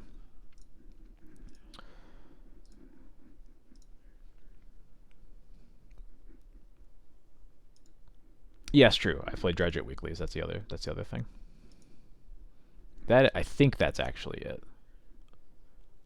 Um, yeah.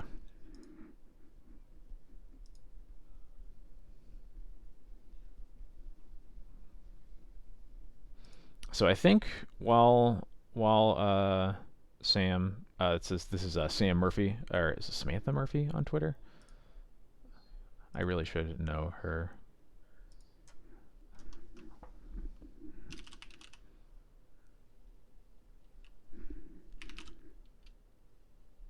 Her handle on Twitter. Anyway,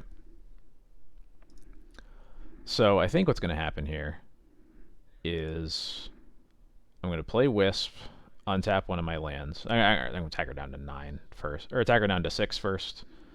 I'm going to play Wisp, untap one of my lands, and then in her upkeep, I'm going to Ephemerate Wisp and blink out this island.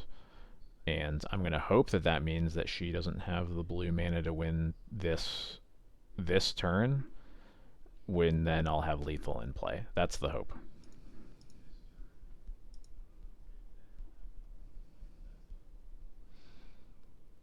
I see Squadron Hawks in the exile pile. All 4 of them, so there's no Squadron Hawks in this pile. How many Force of Wills do we see? All the forces are gone. 1, 2. I see Solitude, Solitude. I see 3 Swords gone and 2 Solitudes gone. Sam, there we go. At Sam Rose Murphy. Thank you so much. I sometimes reverse engineer the pile, but I'm almost always just looking at lands that I know are in Doomsday lists. I'm not going to even bother here.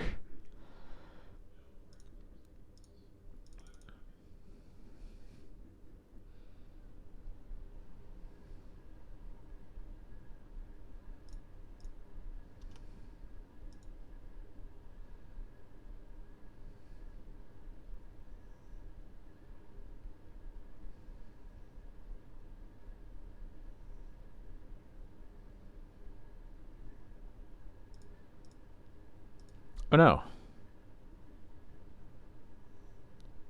Have I been found out?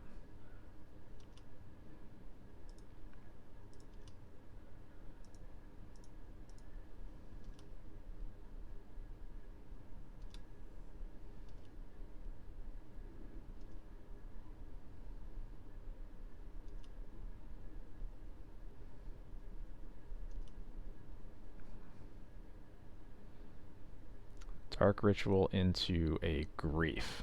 Okay.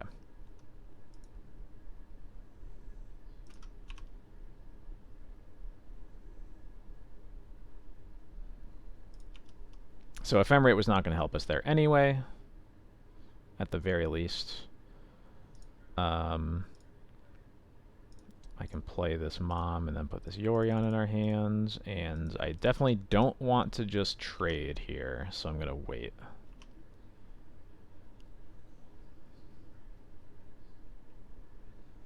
Baleful Strix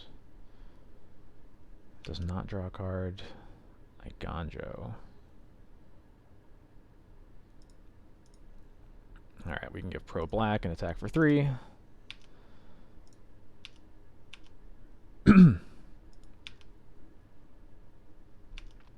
And cross our fingers.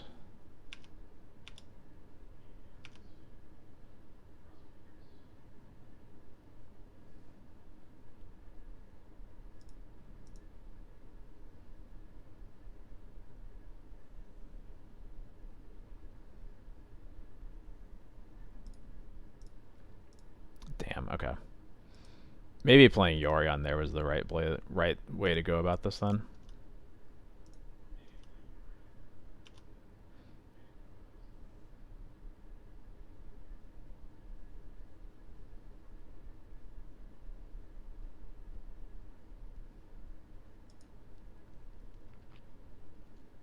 Yeah, because if we had the Yorion, then she would be dead.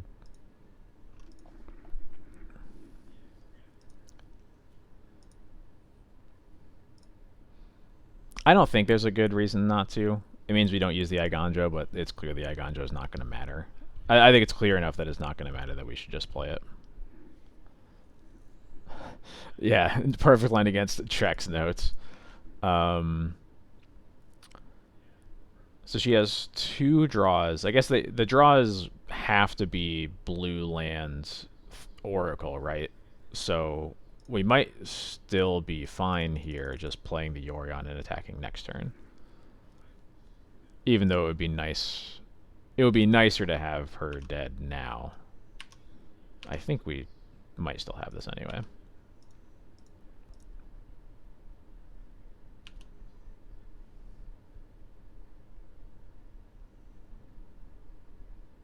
Yeah, there's the second. There's the second blue source. And now we can give Yorion pro black. Yeah, there we go. Okay, cool.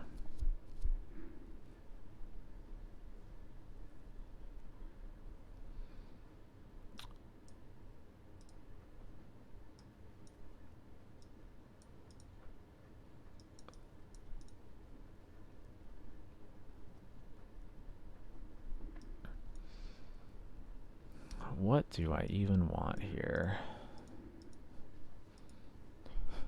Yeah, doesn't everybody jump on their griefs? Isn't that's just the meta now, right? Yeah, I mean, it doesn't matter what the next card is because they need both cards to go off, so we're safe. We are safe. We can assume that our Yorion is going to get to attack regardless of what the next card is.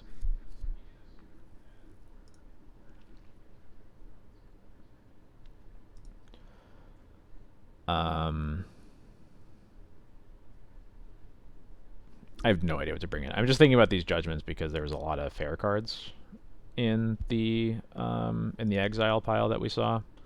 Notably, I guess GT is actually kind of good against a lot of their creatures.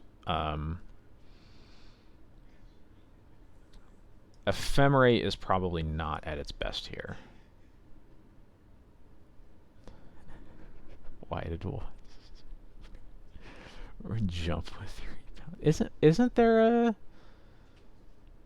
I mean, it's not literally jump, but there's definitely like pump spells that have rebound, right?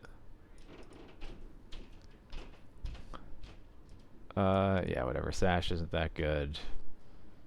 And I'll cut 1 swords. They don't have that many creatures. I guess if I'm doing that, swords is better than a judgment. So, yeah, maybe these judgments are just bad. I don't know what I'm bringing in, though. This is a nightmare. Yeah, judgment. Whatever.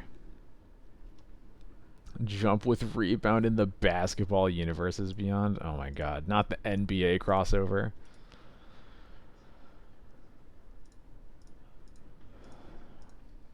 I'll accept it if it's a Space Jam crossover. Can we do that?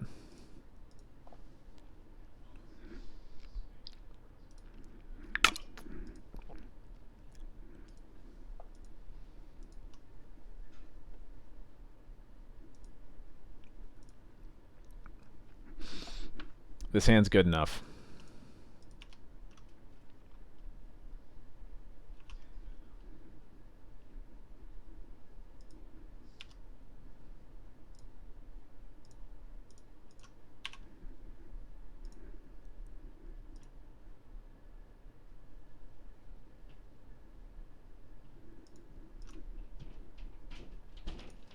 Goodbye, Mom.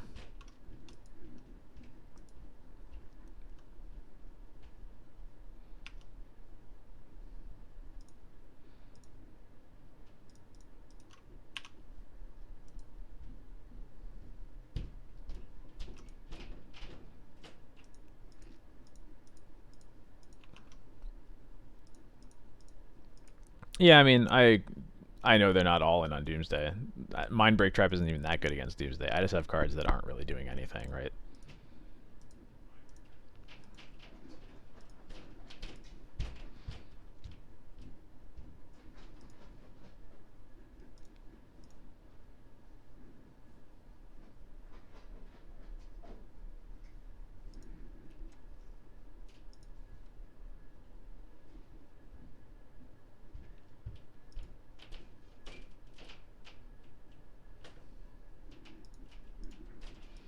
All right, let's see. Oops. Let's see, there's a Terminus in the exile. There's multiple Terminus in the exile pile. Okay, that's good to know about. It looks like basically all the creatures were boarded out, which is not surprising. Still Solitudes, but no Murktides. There's an Opposition Agent and just a couple Baleful Strix. Okay. Good to know. What do I even play here?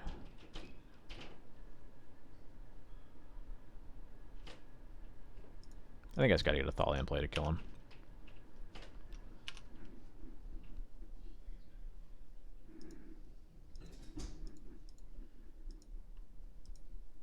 There it is.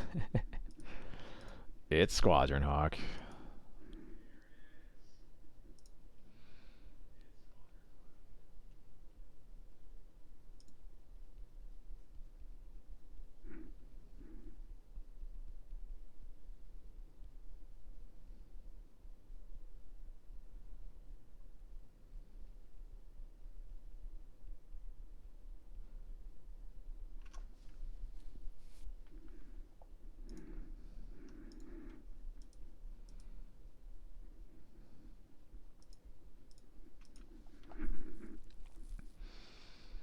I'm actually going to check the lands real quick. I see Tundra, Scrublands, Underground Sea.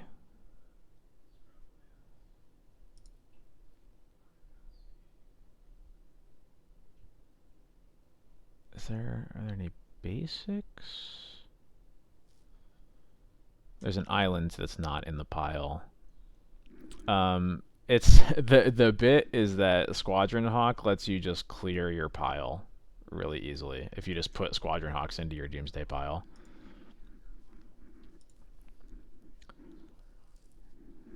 Yep, 3 Squadron Hawks have been revealed. There's a polluted delta. Okay.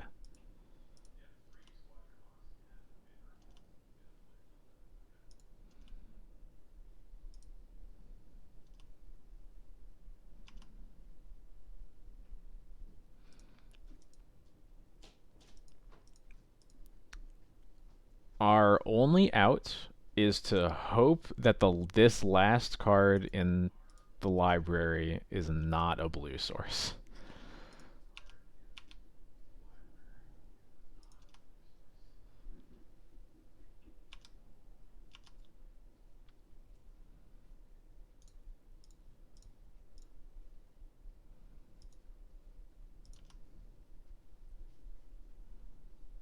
Yeah, okay.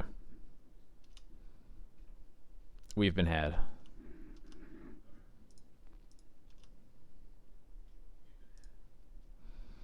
Yeah, so we could have... I think if we drew a Wasteland, then we could have gotten that there, but we did not, unsurprisingly. Our boarding really just doesn't matter here.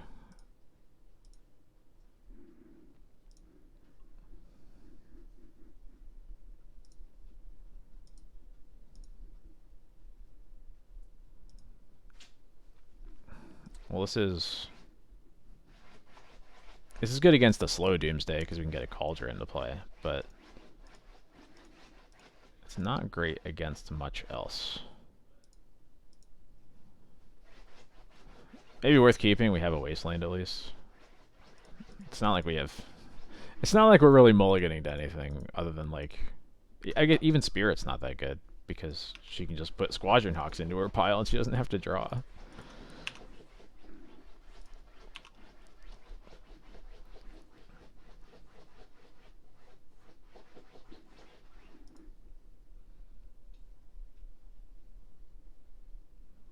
This looks like a prismatic ending on the Aether Vial. Yeah, I can live with that.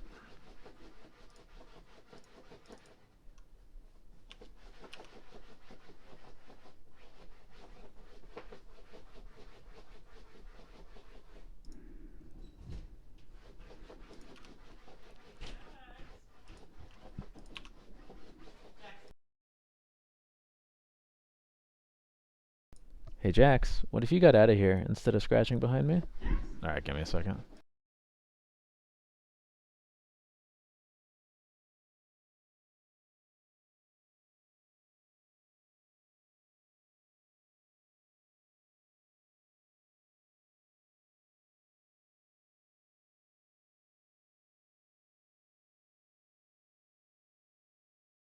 Alright, sorry about that.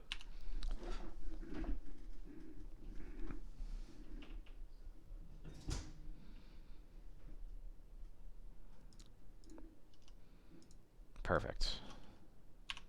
I can deal with the Baleful Strix. As long as I don't get solitude. Don't solitude me. Or snuff out. I didn't want either of those to happen. I'm gonna waste the Underground Sea, I think. I could waste... Let me think. Wasting the Underground Sea is better for when a Doomsday happens later. Scrubland is better for turning off potential white removal now.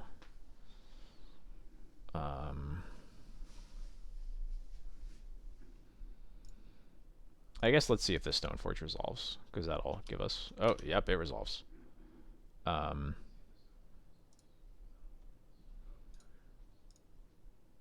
Yeah, I'm going to get rid of Scrubland.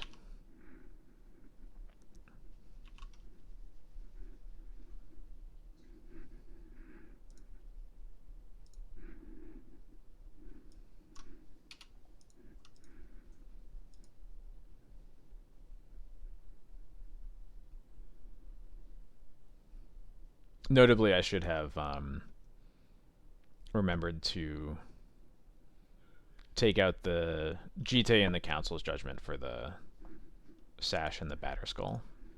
But I forgot to do that, because... Sorry, I don't have my sideboard tech for Squadron Hawk Doomsday all figured out yet.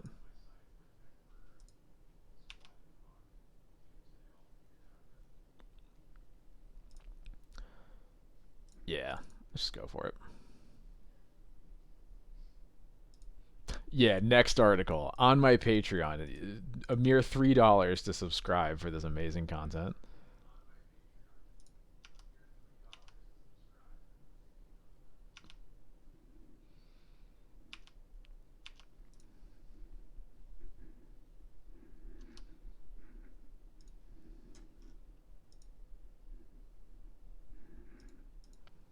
Ew.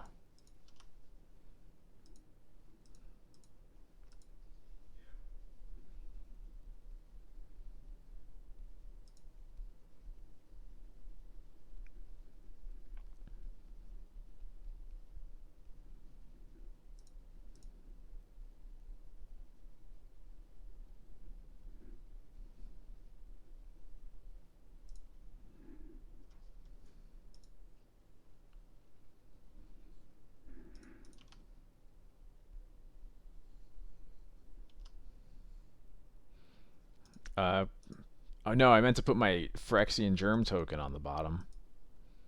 I'm such an idiot.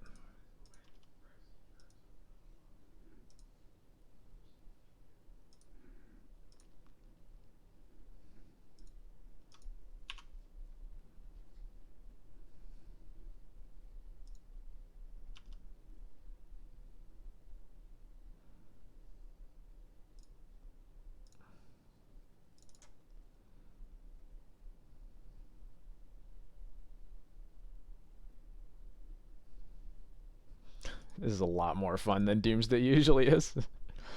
Oh man. So, I'm gonna play Spirit and I'm gonna play Jite. Jite will cut the clock by 1 turn if it so happens that we get to attack with Spirit. which is seeming unclear right now. And if we don't, then next turn we put Yorion into our hands, then Yorion can reset the Cauldra, and then that'll be lethal. But obviously, that's a lot of turns of doing nothing, so hopefully we have something better to do.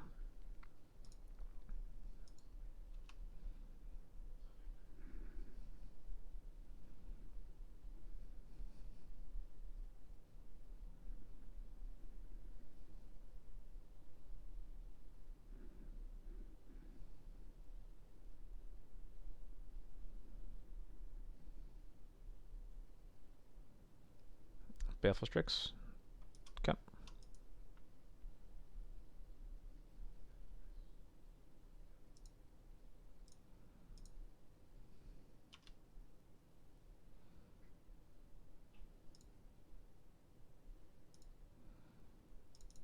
Yeah, I'll take this.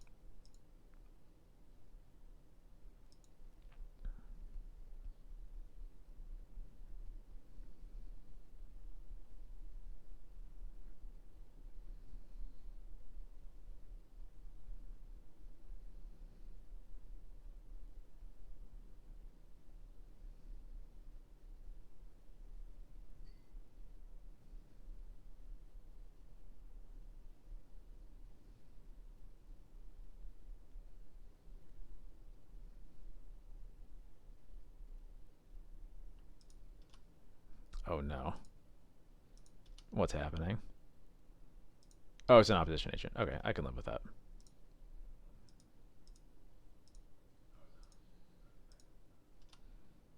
I guess I'm not sure why that happened now, but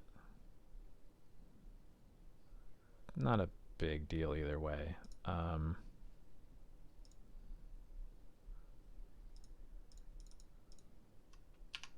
Yeah. Well, let's do this.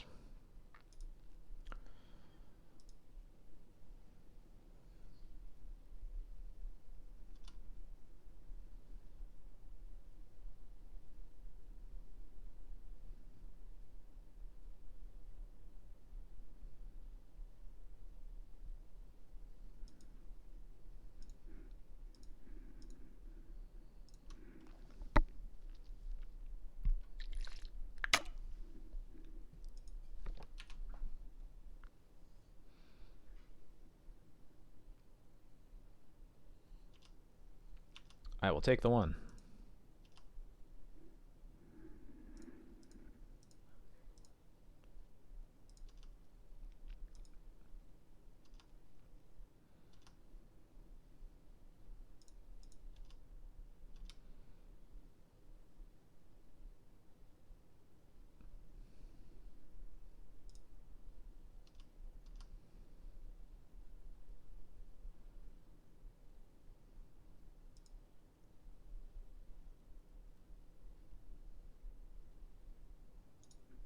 All right.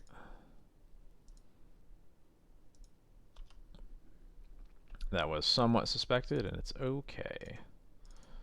So in that case, I will play Thalia and put Yorion into my hands.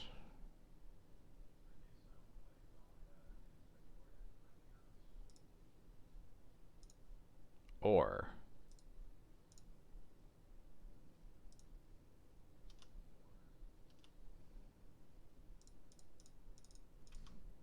Alright, that'll work.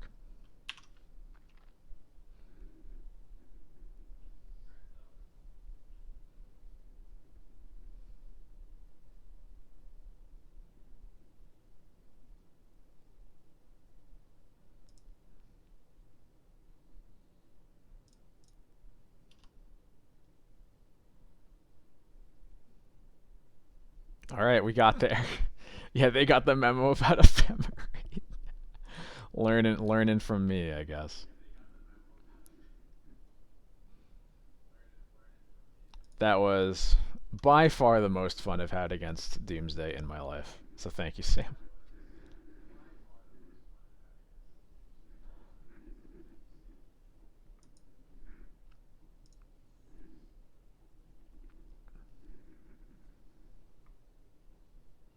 Yeah, how dare I beat a woman?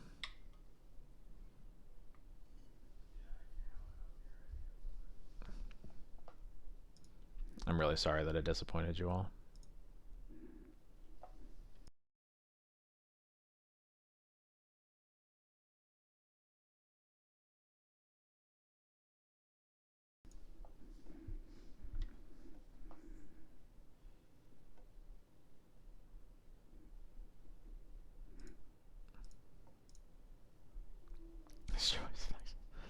Hey, philosopher.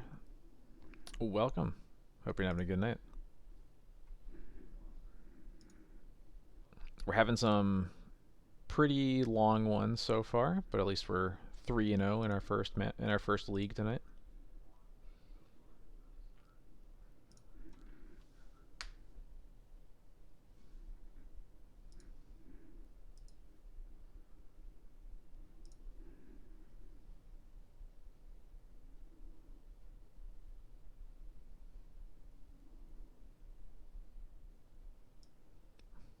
What do you mean I didn't read a woman's chat message on stream?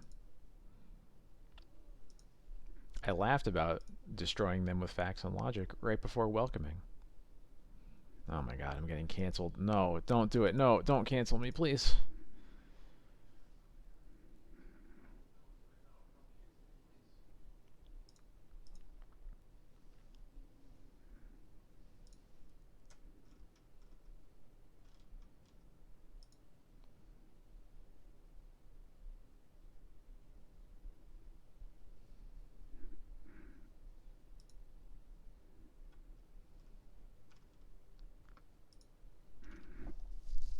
Apologies, stream incoming.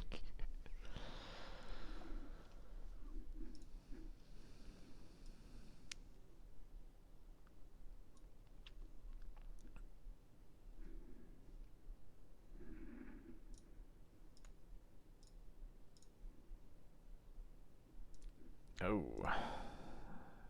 Nah. I'll keep this one, though.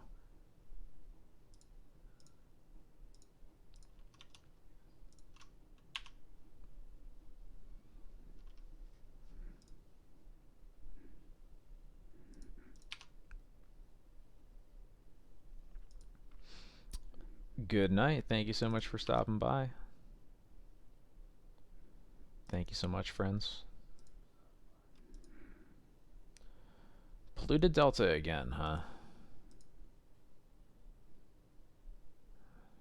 Not really into that.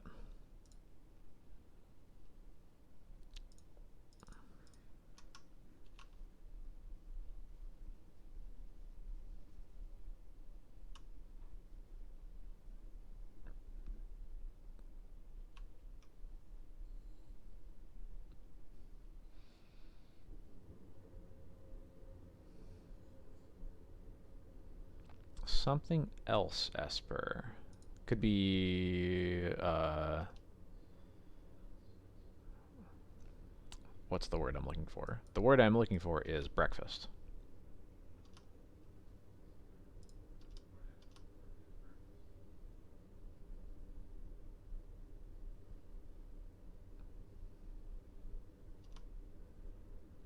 Really annoyed that we didn't draw land here.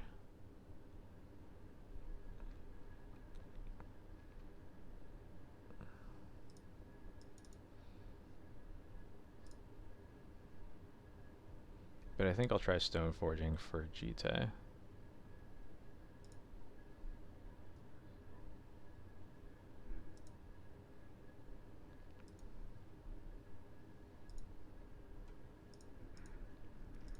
Force pitch ponder, cool.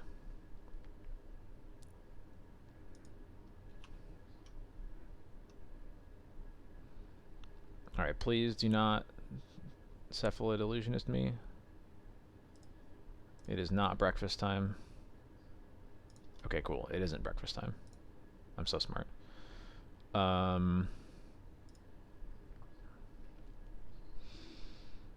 do I want to do here?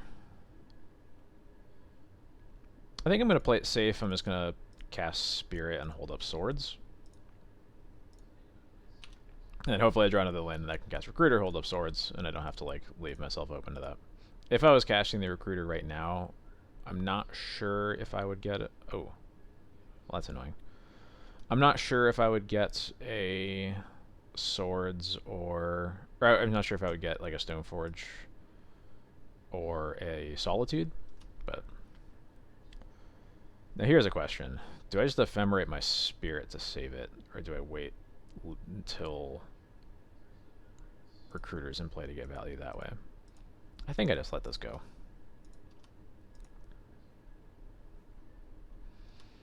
So Snapcaster means probably not breakfast. Actually, the swords in the main is pretty uncommon for breakfast anyway. Usually they don't play removal spells until post board. Okay, I was gonna wait to see if they cast anything else, but I'm happy to swords that now.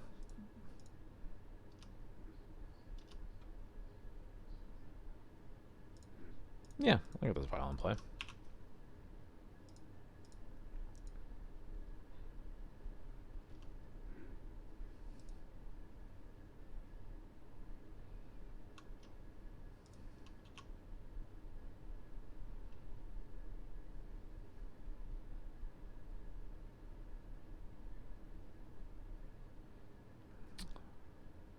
Daring, aren't we?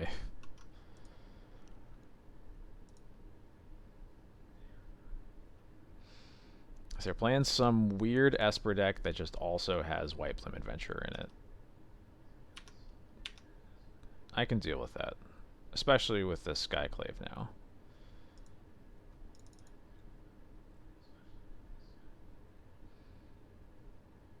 It's possible, actually, I should have cast the Recruiter first and Skyclave later, but...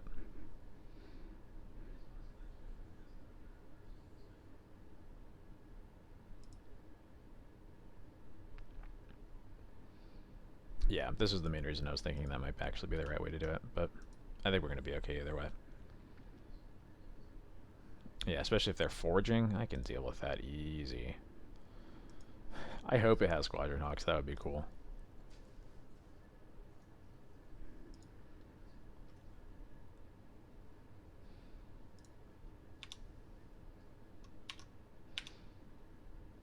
Flicker Wisp.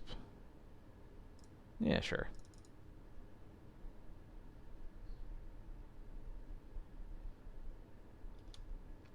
They're going to hardcast force me? Yeah, they are.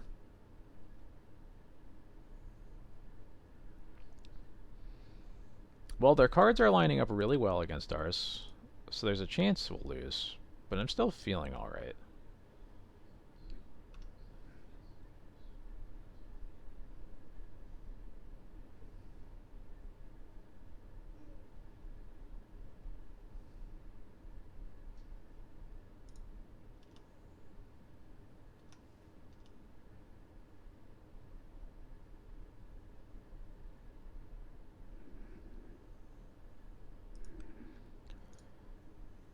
I'm going to make the Recruiter uncounterable so that we can at least definitely get value out of this Ephemerate.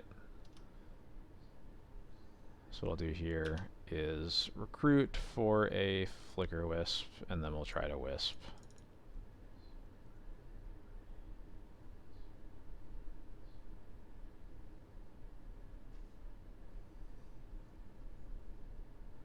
There we go, cool.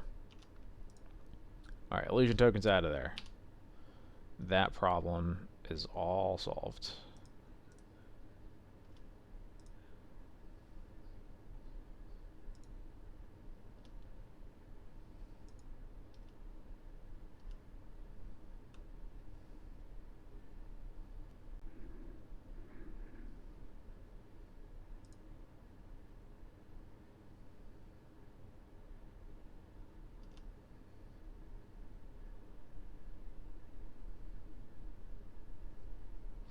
I think I'm just going to Ephemerate Recruiter end of turn here.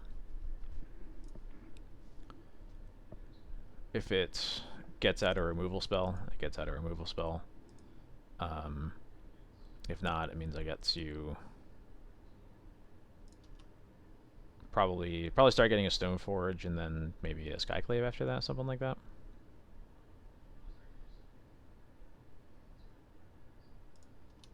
Baleful Strix, okay.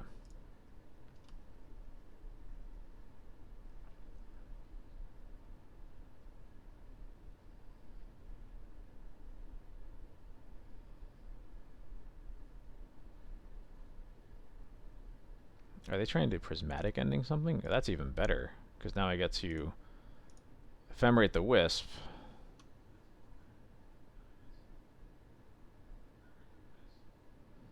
Wisp the recruiter and get the exact same thing out of it, except I also got rid of their prismatic ending. So that's real good.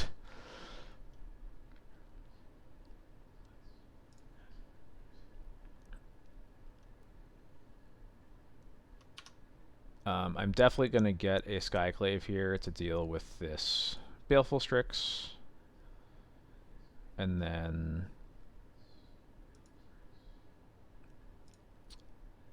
what I'll do is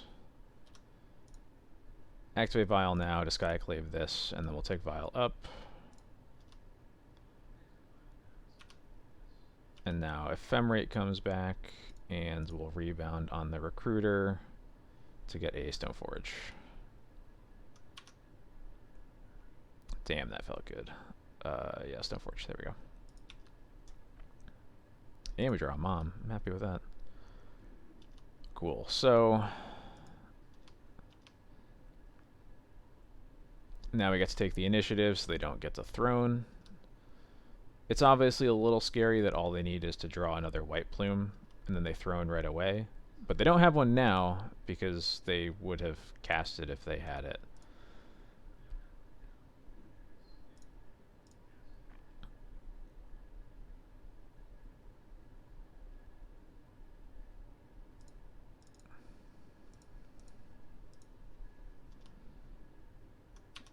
And now my board is so huge that, honestly, maybe throning us won't matter.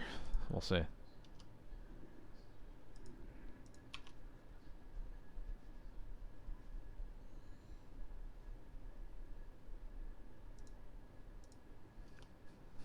Thoughtseize, huh?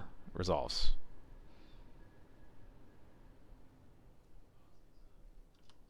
They're a Stoneforge deck. Okay, that's good to know. Now I understand what we're really playing against.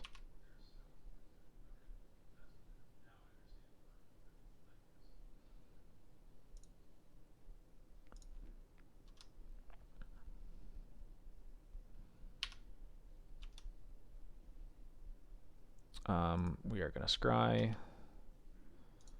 Goodbye to both of those. Another land. That's not a huge deal, though.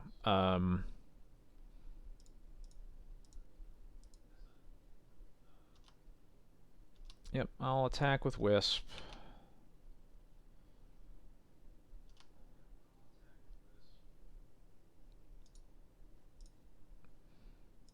I'll put Yorion into my hand, and we'll go ahead and use it.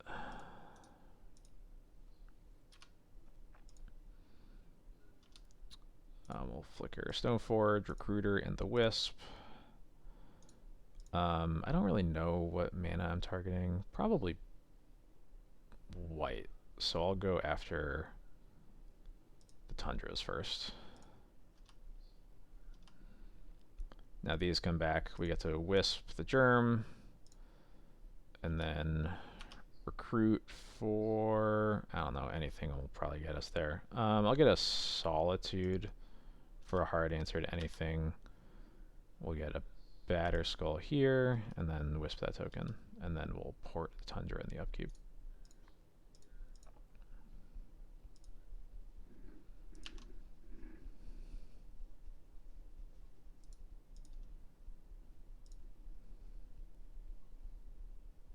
Cool. Alright, so there's Stoneforge. These Council Judgments are going to be incredibly important, but there's probably nothing else. They did have like a Snapcaster, but one Snapcaster does not make Rest in Peace worth bringing in.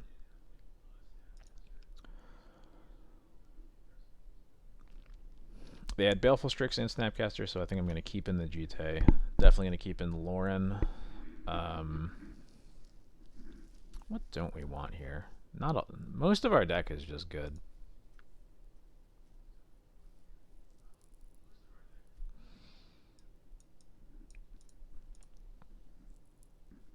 I could see cutting Thalia on the assumption that most Yeah, like most of the time they're going to be attacking with something that Thalia can't block profitably, particularly when they're trying to get Jitte counters. I have to assume there's True Name in their deck, which Thalia is bad against. And I think everything else in my deck I like more. Yeah, let's try it.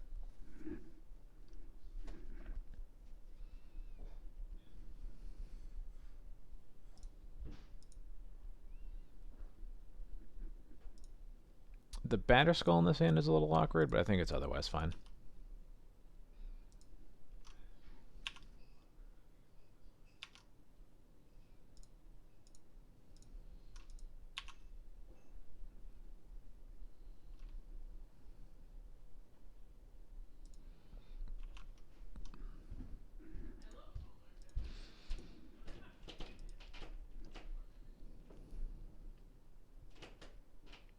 Is that a Baleful Strix? Yeah.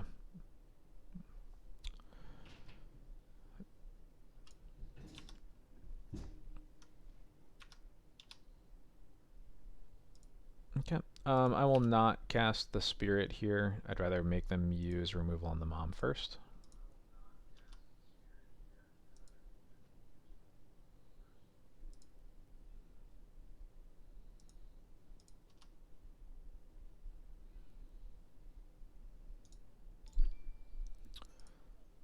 Like the whiskey, thank you so much for the follow. Welcome to the stream.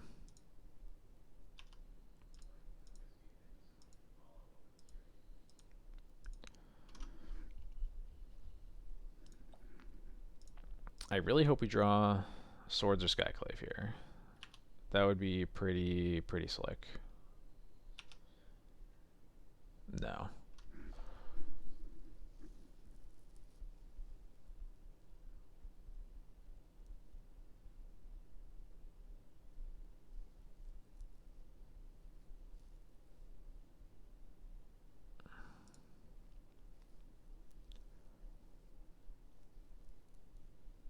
I think I'm just gonna cast Spirit and then Vial again.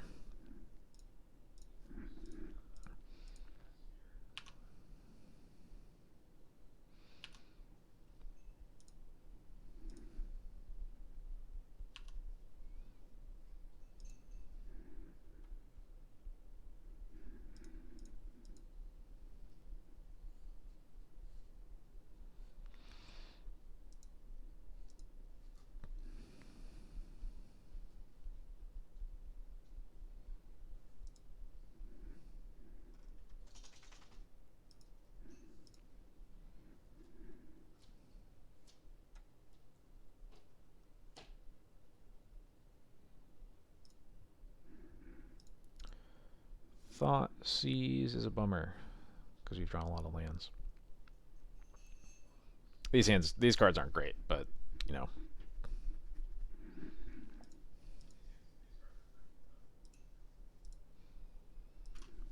When we're flooding a bit, every non-land we lose counts.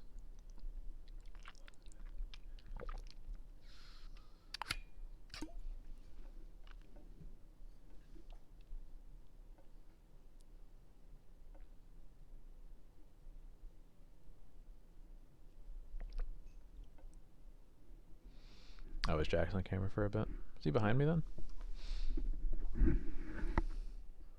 No, he's gone now.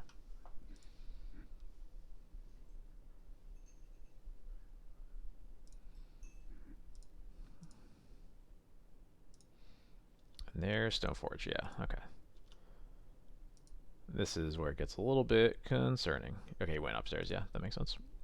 We got a Batterskull. That almost certainly means they have Cauldron in their hands.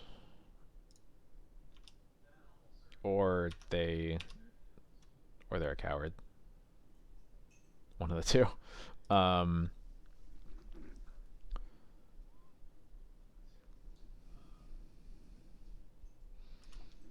Skyclave is good here. I'm trying to figure out what the best thing to do though is. I probably just Skyclave the Stoneforge and pass. Don't do anything else. They can cast the Batter Skull, but that's fine because we have Mom to deal with it, and we're also going to have our own Batter Skull. Notably, if they tap out to do that, then I can give Spirit Pro Black and then just kill the Teferi, and then we don't have to like worry about our Batter Skull Germ getting bounced. Yeah, I think this works out. And this means if they have a Cauldron in their hands, then it will not be coming into play. I'm happy about that.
Should have gotten Cauldron. No, I won't. I will not hear that card's name right now. Anything but Manriki Gazari.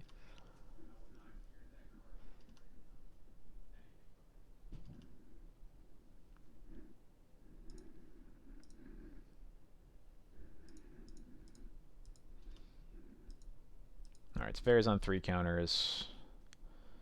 They now have the initiative, and I don't have a clear way to take it back, which is a bit of a bummer. This Batter Skull might help with it. But obviously the Teferi makes that more complicated, so let's see. Recruiter. That's got to change something. I don't think there's a 2-drop we get that matters right now, but we can certainly recruit, or nothing that'll like make us able to take the initiative this turn, I should say. But we can certainly recruit for a Stoneforge. And I don't see a reason why we wouldn't do that.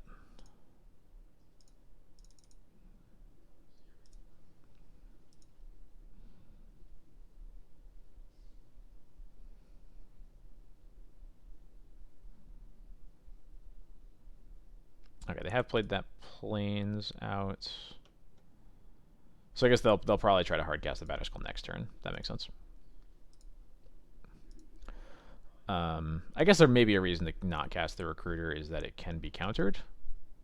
And I could just wait until the Vial is up to 3 counters. But I guess the counter to that is it's the thing they're most likely to target with Teferi if they're bouncing something this turn. So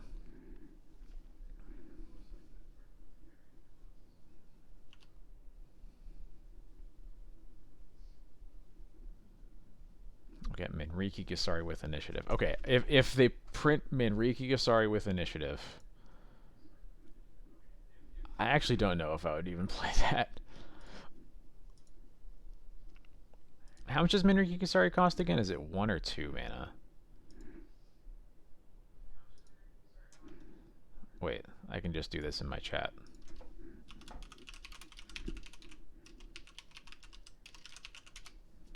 There we go. Cost 2. Okay. Maybe. It's a little embarrassing that it doesn't kill a Cauldron, which is the best equipment against initiative.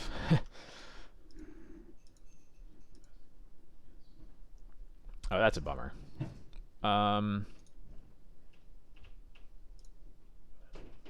well, I'll still do it.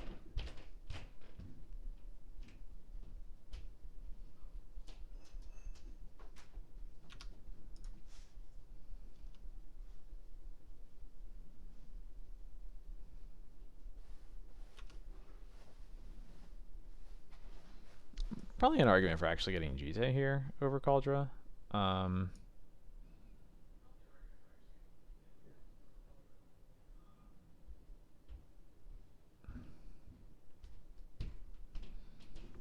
Especially considering that. Well, no, because they have.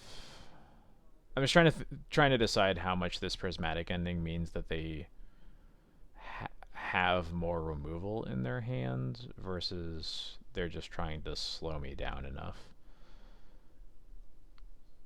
I think I should Cauldra check them.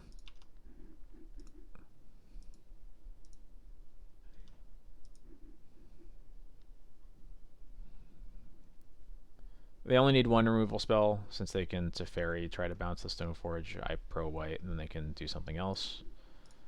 But I think it'll be good to have made them do that, if nothing else. Is this another removal spell? It's going to tap down Mom or something.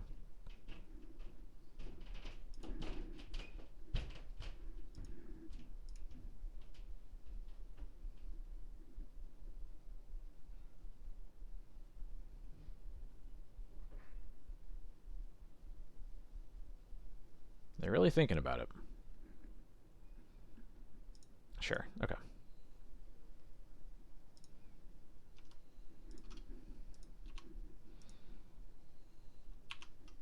Okay, now they can do whatever they would like. They're scrying, which does not surprise me. 2 on the bottom. It's a good thing to see.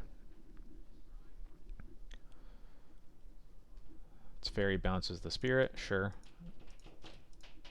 I don't have to worry about the Teferi anymore, so I'm happy with that. Is this when the Batterskull gets cast?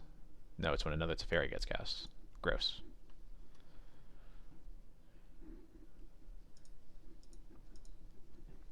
I do mostly play Legacy. I would say probably like 90-95% of my Magic playing is in Legacy, and I pretty much only play Death and Taxes.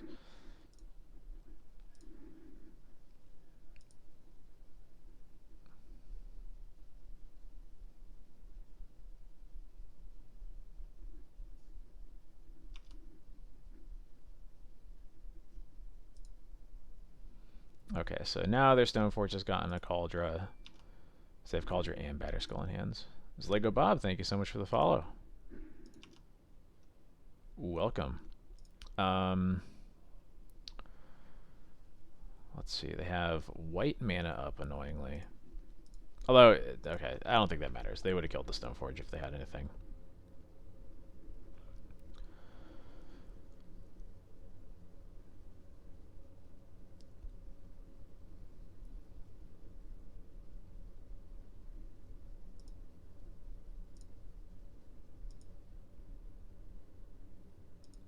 So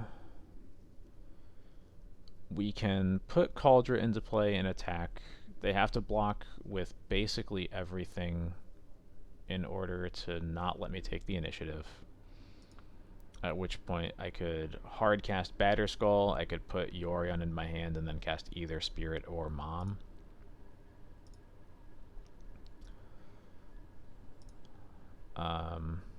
Or no, I only have 5 mana in play, never mind. So I would be getting... It would be... Okay, so the only play would be put Cauldra in, get a Plains, put Yorion in our hands, and cast Mom. And I think that's... I think that's good. Can't really complain about that. They're going to get their own Cauldra, but it's okay because we're ahead on clock. And we will also be able to deal with it pretty easily as long as this Yorion resolves and flickers that Recruiter. Because then we can just get a Solitude. And that'll make things much easier on us. So we'll play this Plains, cast Mom, put Yorion in our hands. Funnily enough, we're both threatening to like put Batterskulls on our Cauldra Germs, although we are closer to it than they are.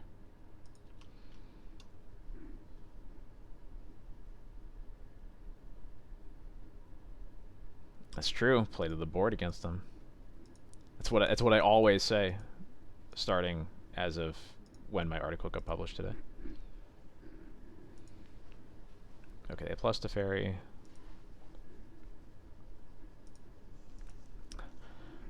Wow, how did I forget about Cauldron Copy Pasta guy? What a maniac.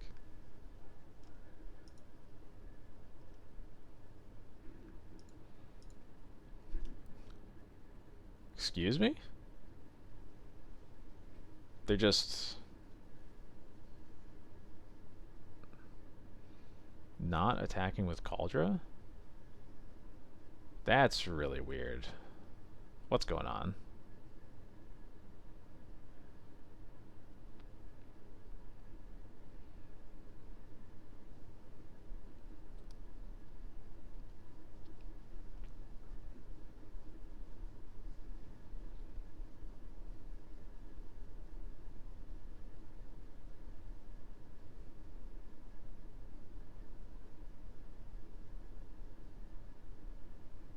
Alright, they now have 3 equipment in their hands.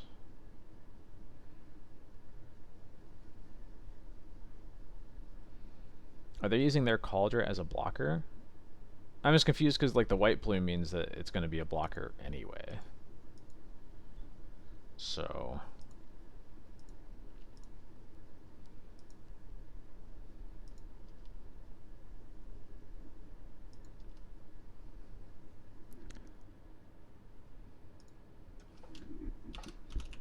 I'm on it.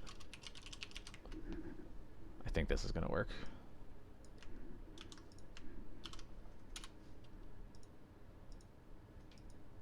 No, it's it's AdCom, right? Damn. Give me a second.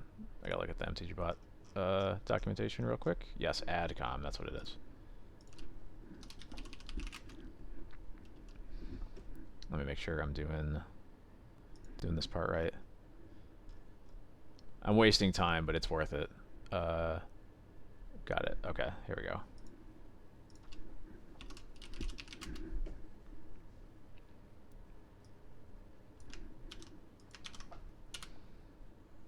There we go. All right. You may now exclamation point Cauldra if you would like to.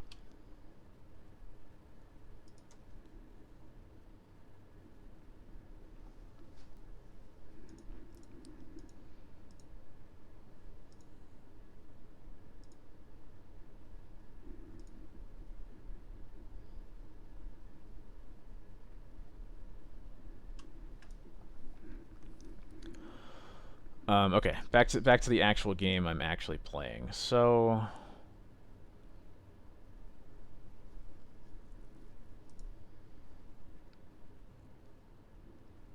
their hand is Batterskull, Cauldra, Sash, and one other card.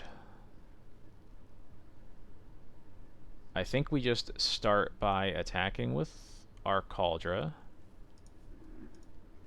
and we see what happens.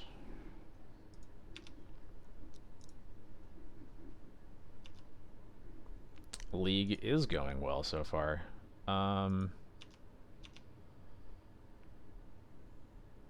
so if their plan is to flash in their Cauldra as a blocker, I am like very happy with that, I'm pretty sure.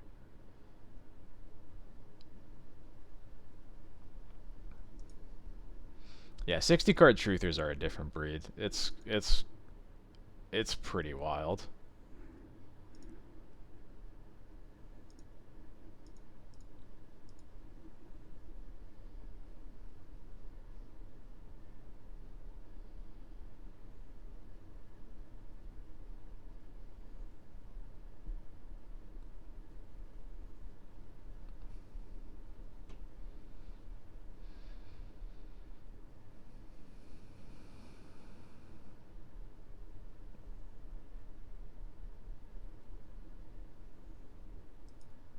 There's a lot of digital objects. I guess 3 of them are kind of... 4 of them are kind of fake. We have like the 2 Undercities, the Initiative, and the Treasure Token. Hard to call those digital objects when they just appear on the screen.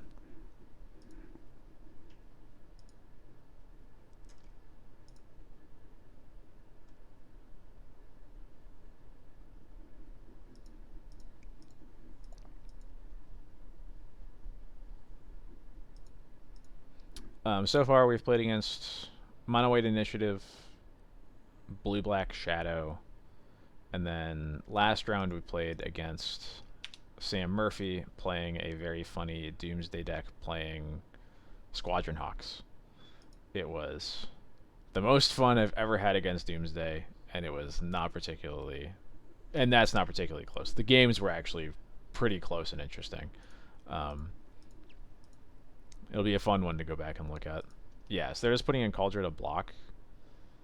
Um,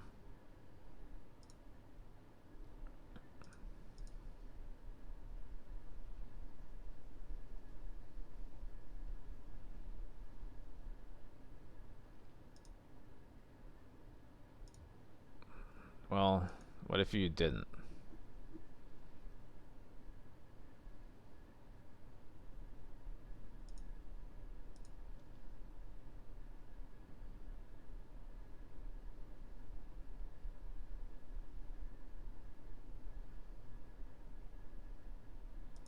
I was wondering if they were going to do this, and I'm perfectly happy with it. Just eating creatures for free, basically.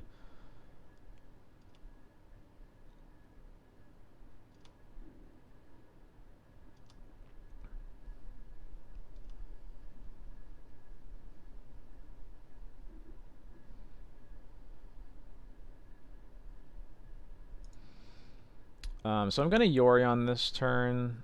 The only real question is whether I want to put in the Batterskull versus leaving Caracas up.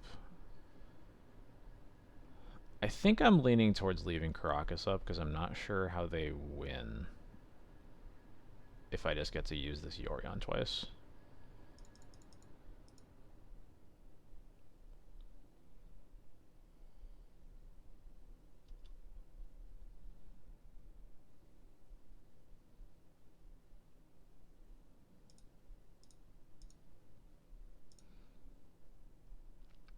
Yeah, I'm very happy to bounce this Skyclave since I think I'm gonna hit the Teferi with it so I can stop worrying about that.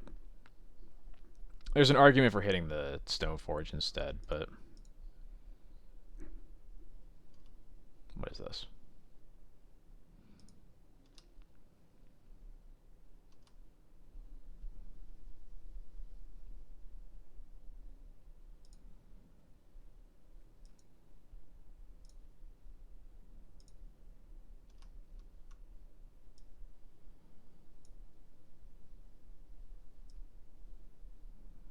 If the last card in their hand is an opposition agent, then yeah, that's fine.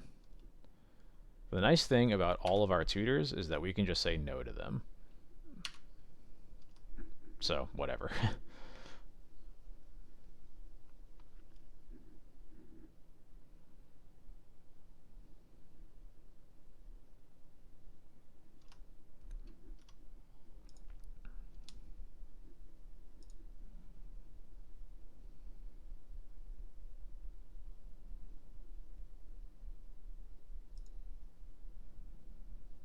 It is certainly annoying, but like, I can live with that.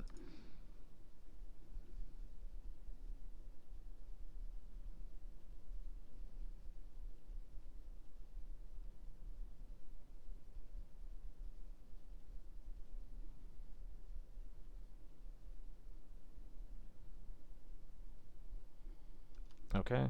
Probably on human, it'll kill mom and recruiter. I think that's worse than. I think it's actually a lot worse than the other thing they could be doing, which is just Stoneforge in their Batterskull and put it on their Germ token.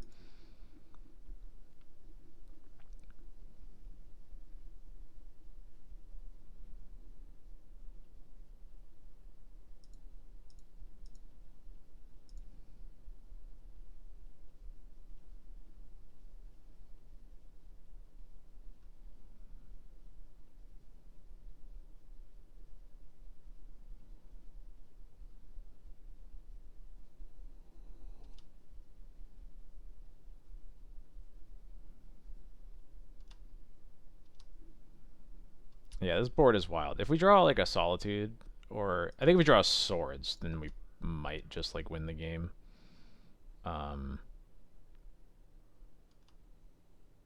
It's a little dicey though. Plains. Plains is not gonna be as good. Although notably, that thing that I said they should do, now we can do it.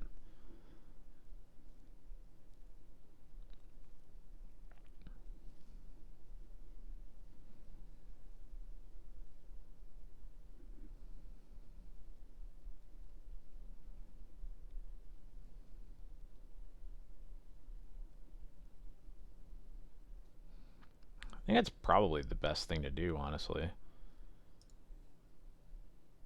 They can block ours with their Cauldra, but we'll gain 9. We'll take the initiative. Um,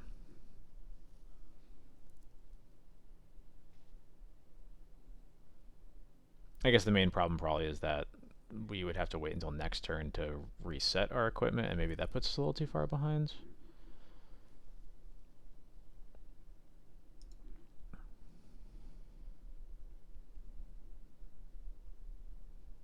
Yes, it is definitely a board state. Let's see. Batter Skull's the last card in their hand. Alright, I'm just gonna...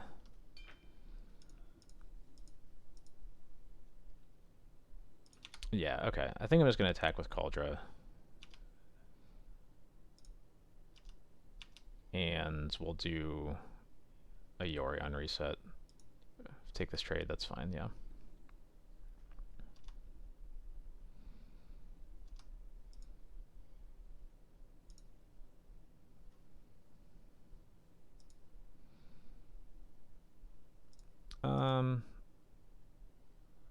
They have the... Oh, no, they do... I'm going to kill the opposition agent, right? So...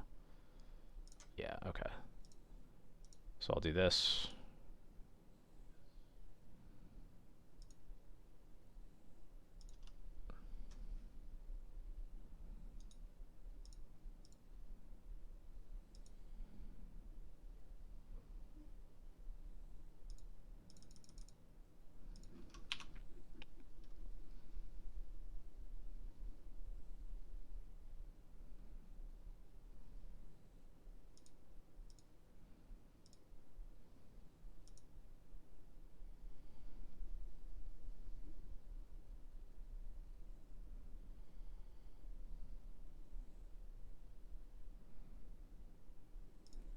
What do I want to Skyclave the most? Oh wait, hold on. I'm going to put Stoneforge on the... Cauldron on the stack, then Stoneforge, and then we'll Skyclave the opposition agent. There we go.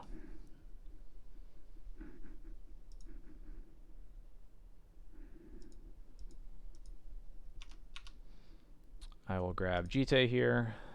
Then we have the Cauldron back. And they're going to Throne, but maybe they'll Throne into something bad. Who knows? A Stoneforge doesn't matter. A White Plume is, like, annoying, but it's not that bad. They're also down to 5 minutes, and we won game 1, so, like... So it's either a Strix or a Snapcaster.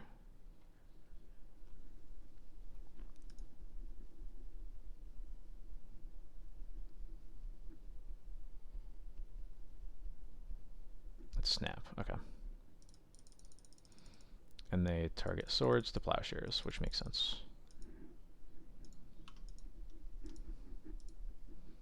On Yorion, which is sad.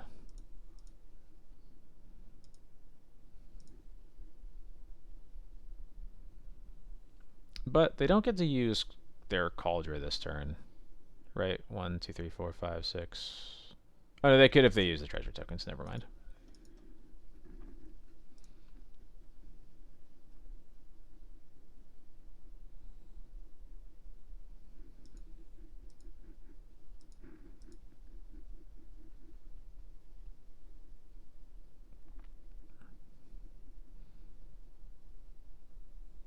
Well, that's way less threatening than putting Cauldron on something. This is also making this game take longer, which is not in their favor. Let's see. Port doesn't really do much.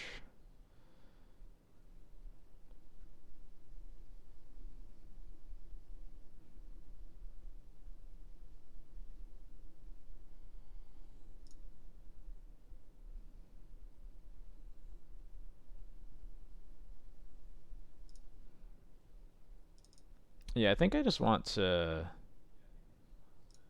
Jite on Cauldra and attack with both of my germs.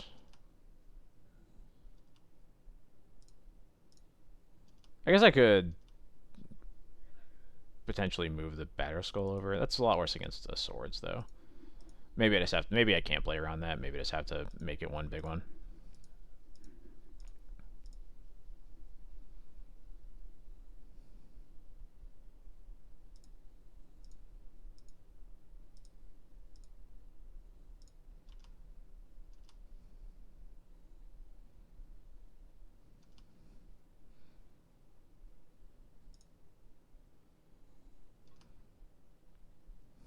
Oh no, Strife went live. Oh no.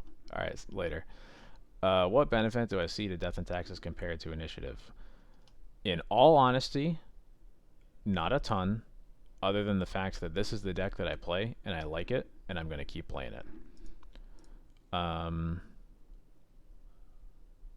Honestly, that's the biggest point for me.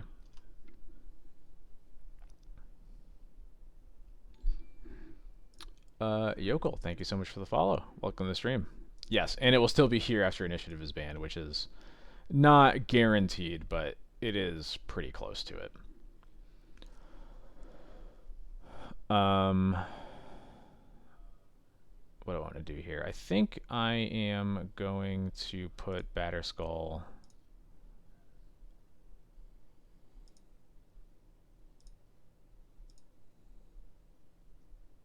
I'm probably just going to put Batterskull on my Germ next turn, so I should probably just not bother wasting mana on that, and I'll just play a Spirit and another Spirit. Yeah. And also that. Gotta play my clock, so, sure. Yeah, they can sash something, I don't care.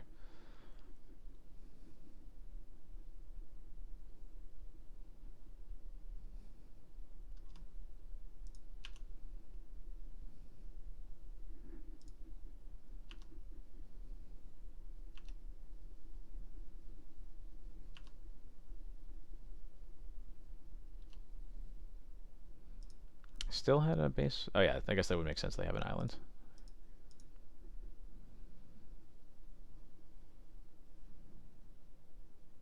Yep, that's fine. That is about what I expected.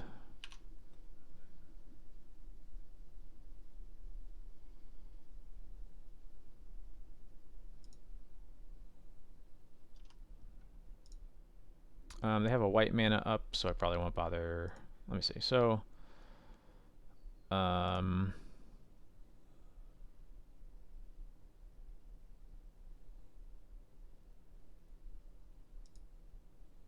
probably do something like that. I take 10, 14, but I'm going to be gaining a lot more on the backswing. Yeah, let's do that.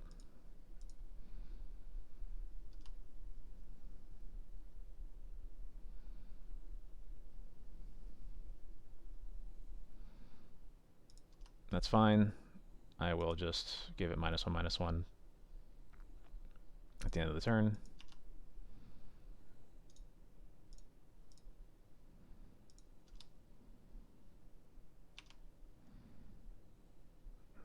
Wasteland doesn't do much. That's okay.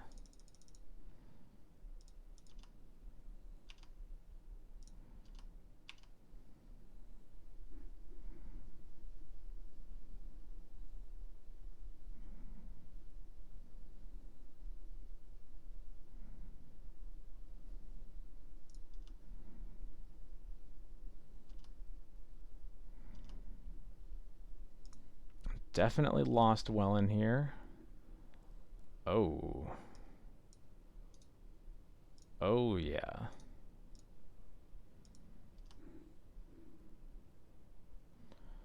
I'm gonna... I'll waste Cauldra and I'll port something.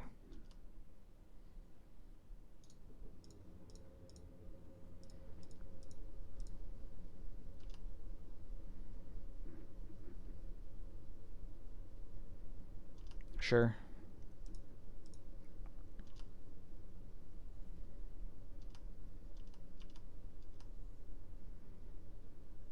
Yeah, this germ is pretty jacked, huh?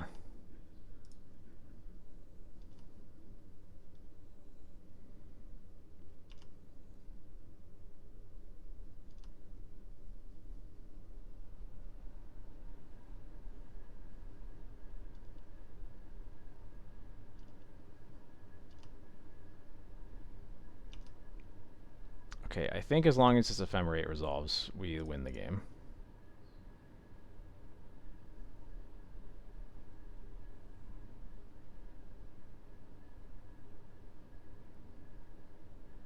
Wow. That is very rude.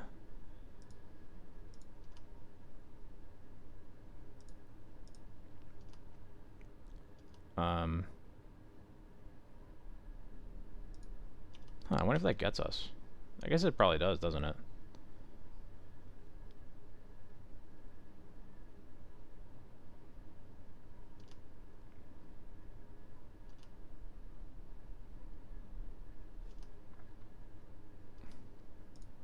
It's a very annoying card for them to have. I guess I could have re-equipped Batterskull to gain some life there. I probably should have done that. Now I go to 1, and I can gain...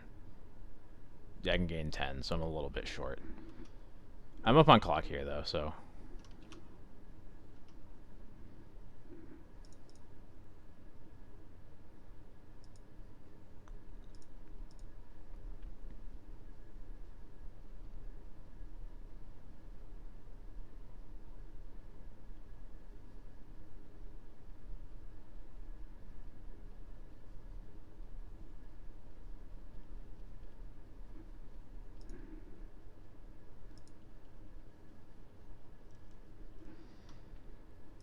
Yeah, I'm up about a minute.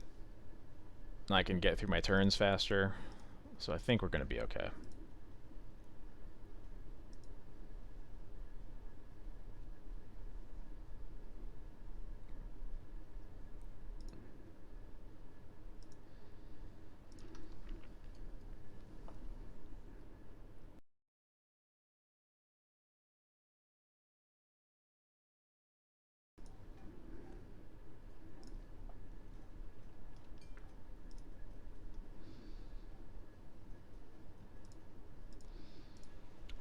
My understanding is that it will try to, but it definitely does not, like... It doesn't try that hard. Like, you will get paired against people who are not the same record to make sure that you play against someone. I don't know for sure, though.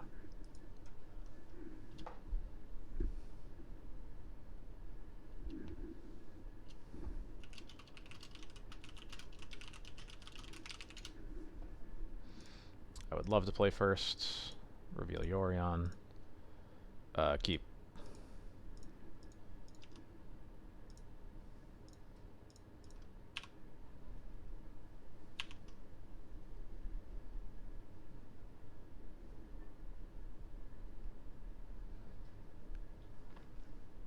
I very much love playing the deck that does not have Ponder in it when I only have a minute.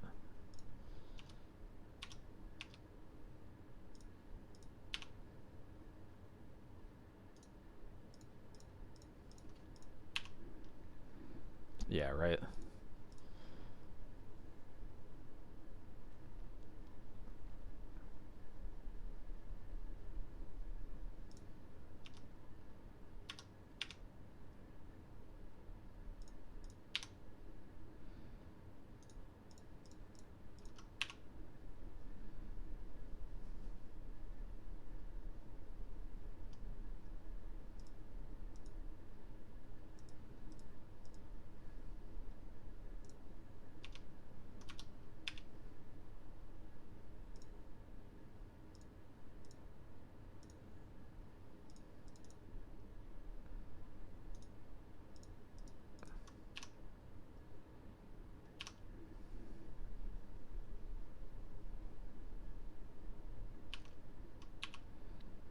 White Bloom, eh?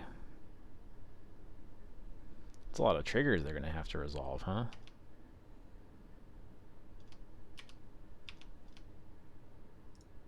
Nice. Just kidding, it's a lot of triggers I get to resolve.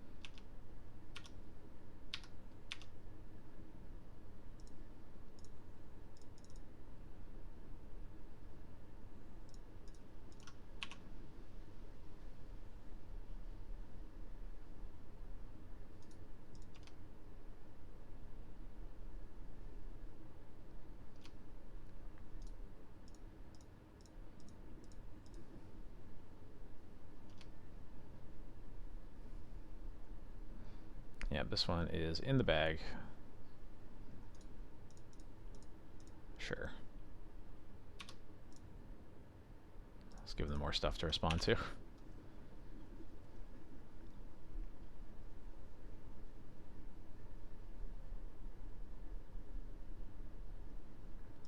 Alright. Whew. Didn't really want to go to time there, but... God, it's 11 and we have not finished the first league. This might be a short night. Uh-oh. Whew.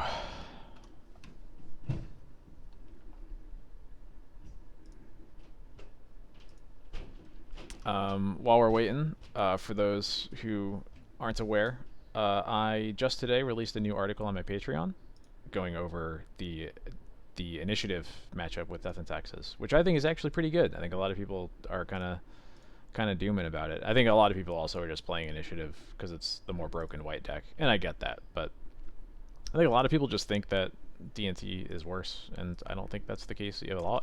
I don't think that's the case at all. And if you're at all interested in that, I just posted my Patreon in the chat, and it is just $3 to subscribe if you're interested in that content.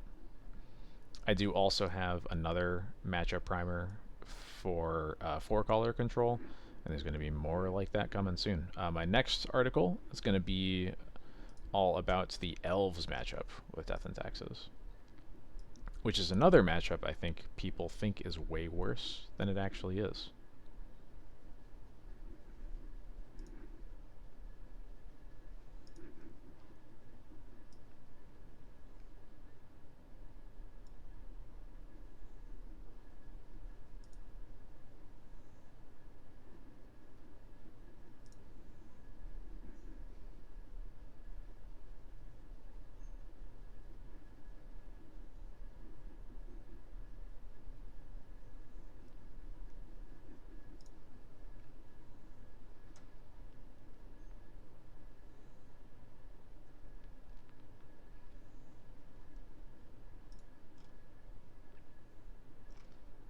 There we go.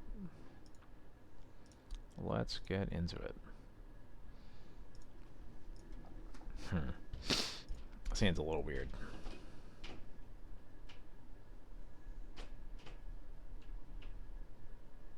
If I get rid of this Cauldra, I think this is a 7. I think that's a 6 that I would keep. I think it's like a reasonable 6, so I'll give it a shot. Opponent mulls to 6.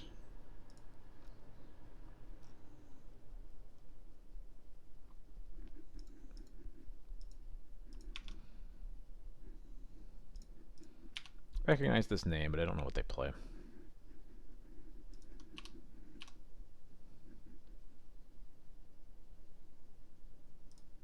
Once upon a time. It's probably initiative then. This hand is against initiative? No, it's elves. Cradle. Alright, cool. Well, this hand is not good against elves, so I might end up eating my words about it being not nearly as bad of a matchup as people think it is, but that's okay. I'm going to save...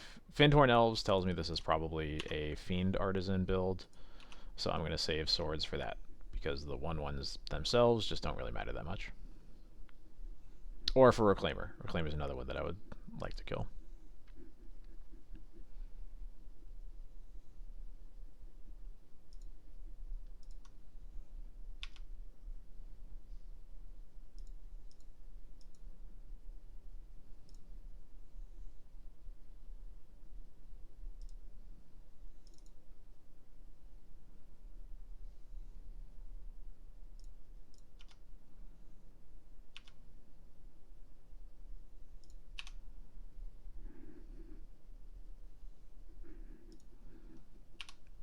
On the bright side, this match will probably go a bit faster than the previous ones have.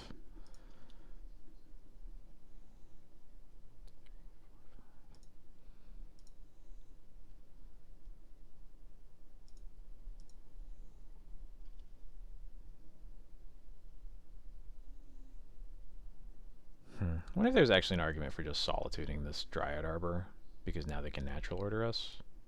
That's a green sun. Okay. Assume it's green sun for Grist, yeah. Okay. Well, at least it's a natural order in their yard they don't have, so. And they're down to 1 card, too. Which is not very many.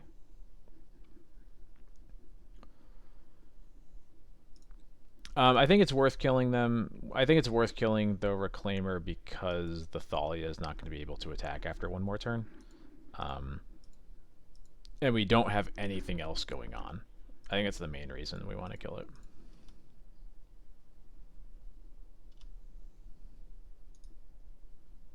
It's a good question, though. Wait. That's my name. That's not Grist. Okay.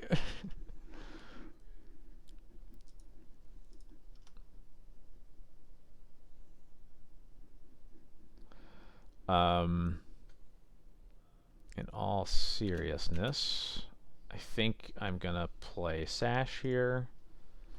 It turns off Solitude, but we can cast the Solitude next turn if we need to. And this just gives us access to another attacker, so.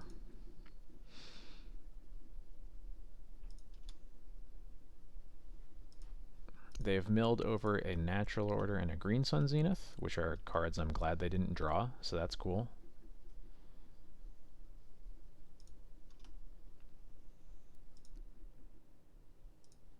I hit some of these lands to make Sash big.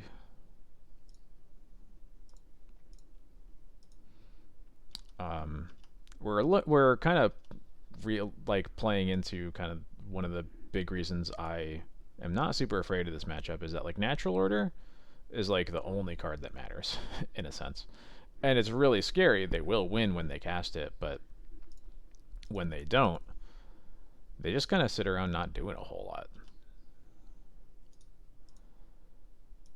I'm going to attack myself again. Getting this Grist off the board will be important for any future creatures we draw.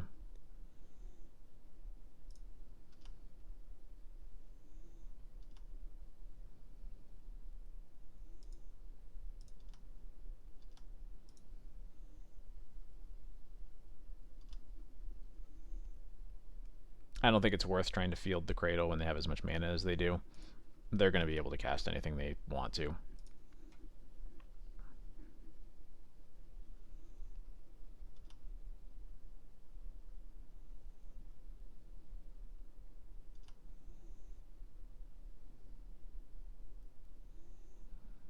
I guess if this is a Craterhoof in their hands, there's a green sun for Craterhoof. Interesting. That might kill us. Nothing we could have... I mean, I guess, sure, we could have fielded the Cradle in that case, but...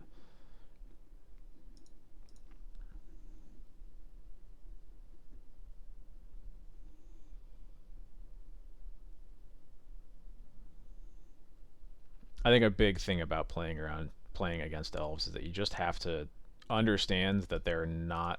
Oh, they're going for Progenitus. Okay, well that's different. Got nothing against that. I really hate that Progenitus is in main decks now. It's the worst. Alright.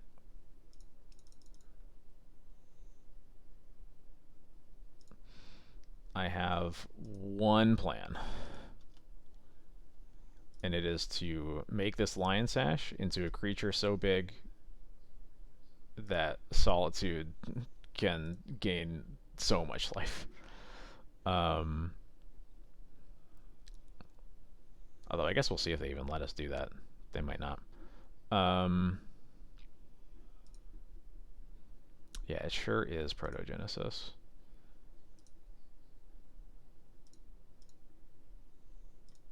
I'm going to do this, and I'll pass.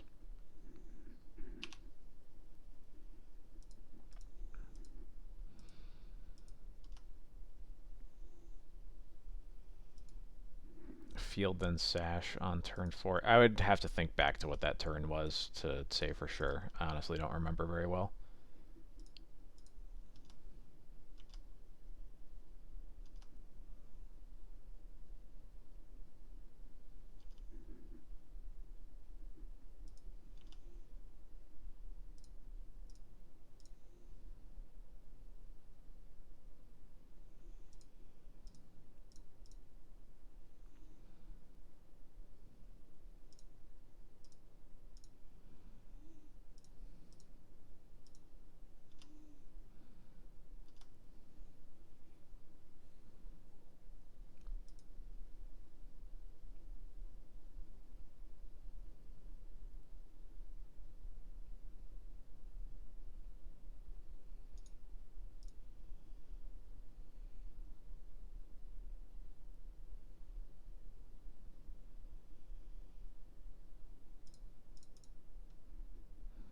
I'm gonna hit this Bayou to potentially play around a Snuff Out or Removal Spell or something like that. I guess I should have done it in my draw phase to be truly proper about it, but that's okay.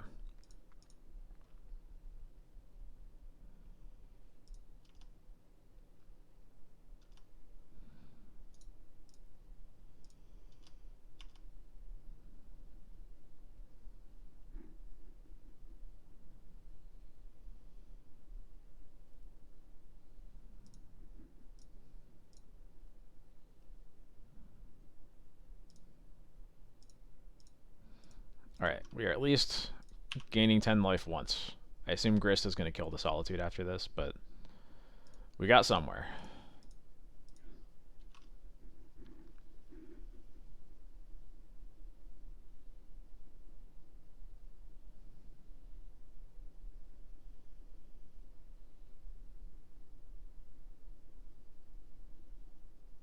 Well, that's not a good sign.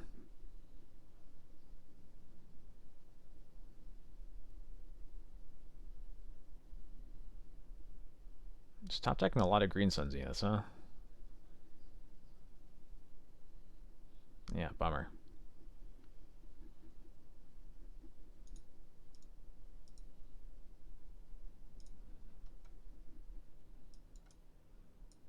Alright, we want Judgment and Containment Priest and Peacekeeper and Grafdigger's Cage. Cards we do not want are Batterskull, Lauren, and I wish we could cut all the Thalias, but we'll just cut the 3.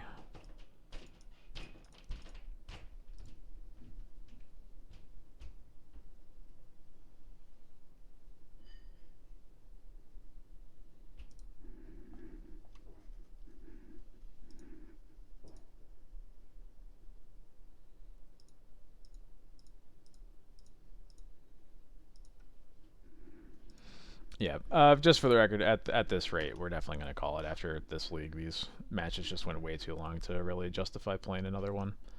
So it'll be slightly short, I guess. Short in games, but not in time. I mean, we're already 3 hours in and we haven't finished the first one. But so these will be hopefully the last 2 games, because obviously I'm going to win them, right? I would love to play first. Solitude.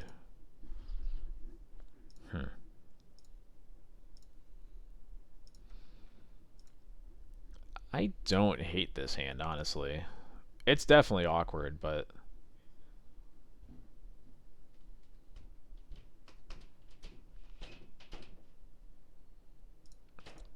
I'm going to give it a shot.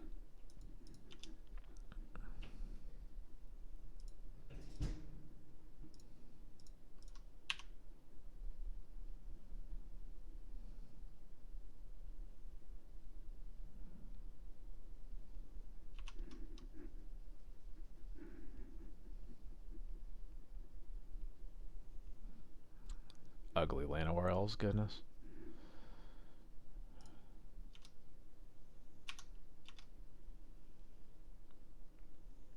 Wisp. Okay.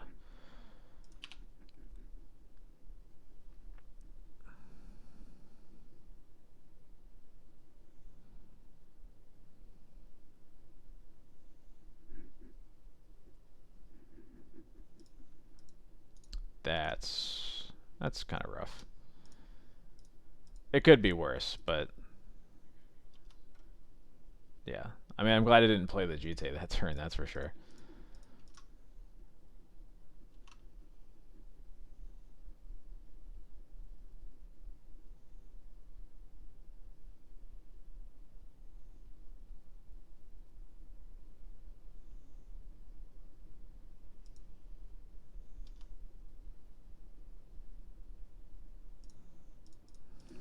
Alright, let's see if it works.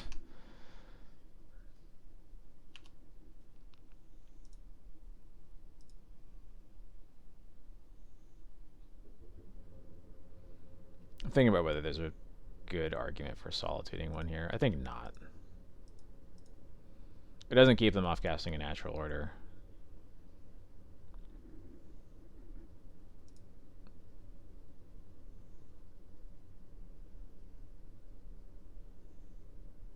And they sure do have natural order.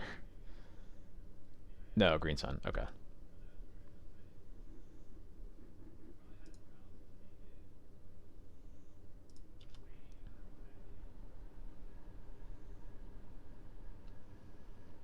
Really? They just have another... Jesus. That is ridiculous. Okay.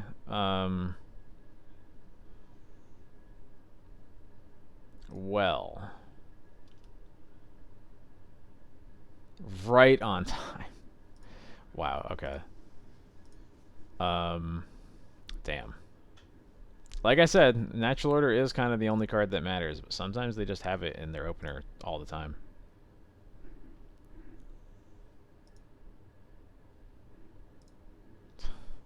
Oh, I right click. Is this what we're talking about? Yeah, I think I don't think there's... No, I needed to draw literally white source, Council's Judgment, and I already missed that, so yeah, we're dead. It's a bummer.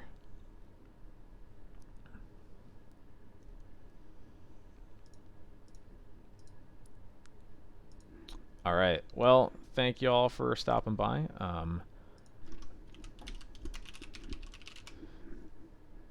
Sadly, I could not defend my honor in beating elves there after talking about how it's not even a hard matchup, which is, I did not say that, but Viscage, thank you so much for the 2-month subscription streak. You are just in time for me to end the stream a little bit early tonight because we had a bunch of matches go real slow. But I'm gonna send you over to Strifo. See what collection of cards he's decided to play this time around. Thank you all for stopping by. Like I said, new Patreon article up, ! Patreon to get the link for that if you're interested at all. If you want to figure out how to beat Initiative as Death and Taxes. Otherwise, I will see you all next week at the same time as always. Thank you so much for stopping by. And let me make sure I'm doing this right. Raid Strifo. There we go. Cool. Have a good night, y'all.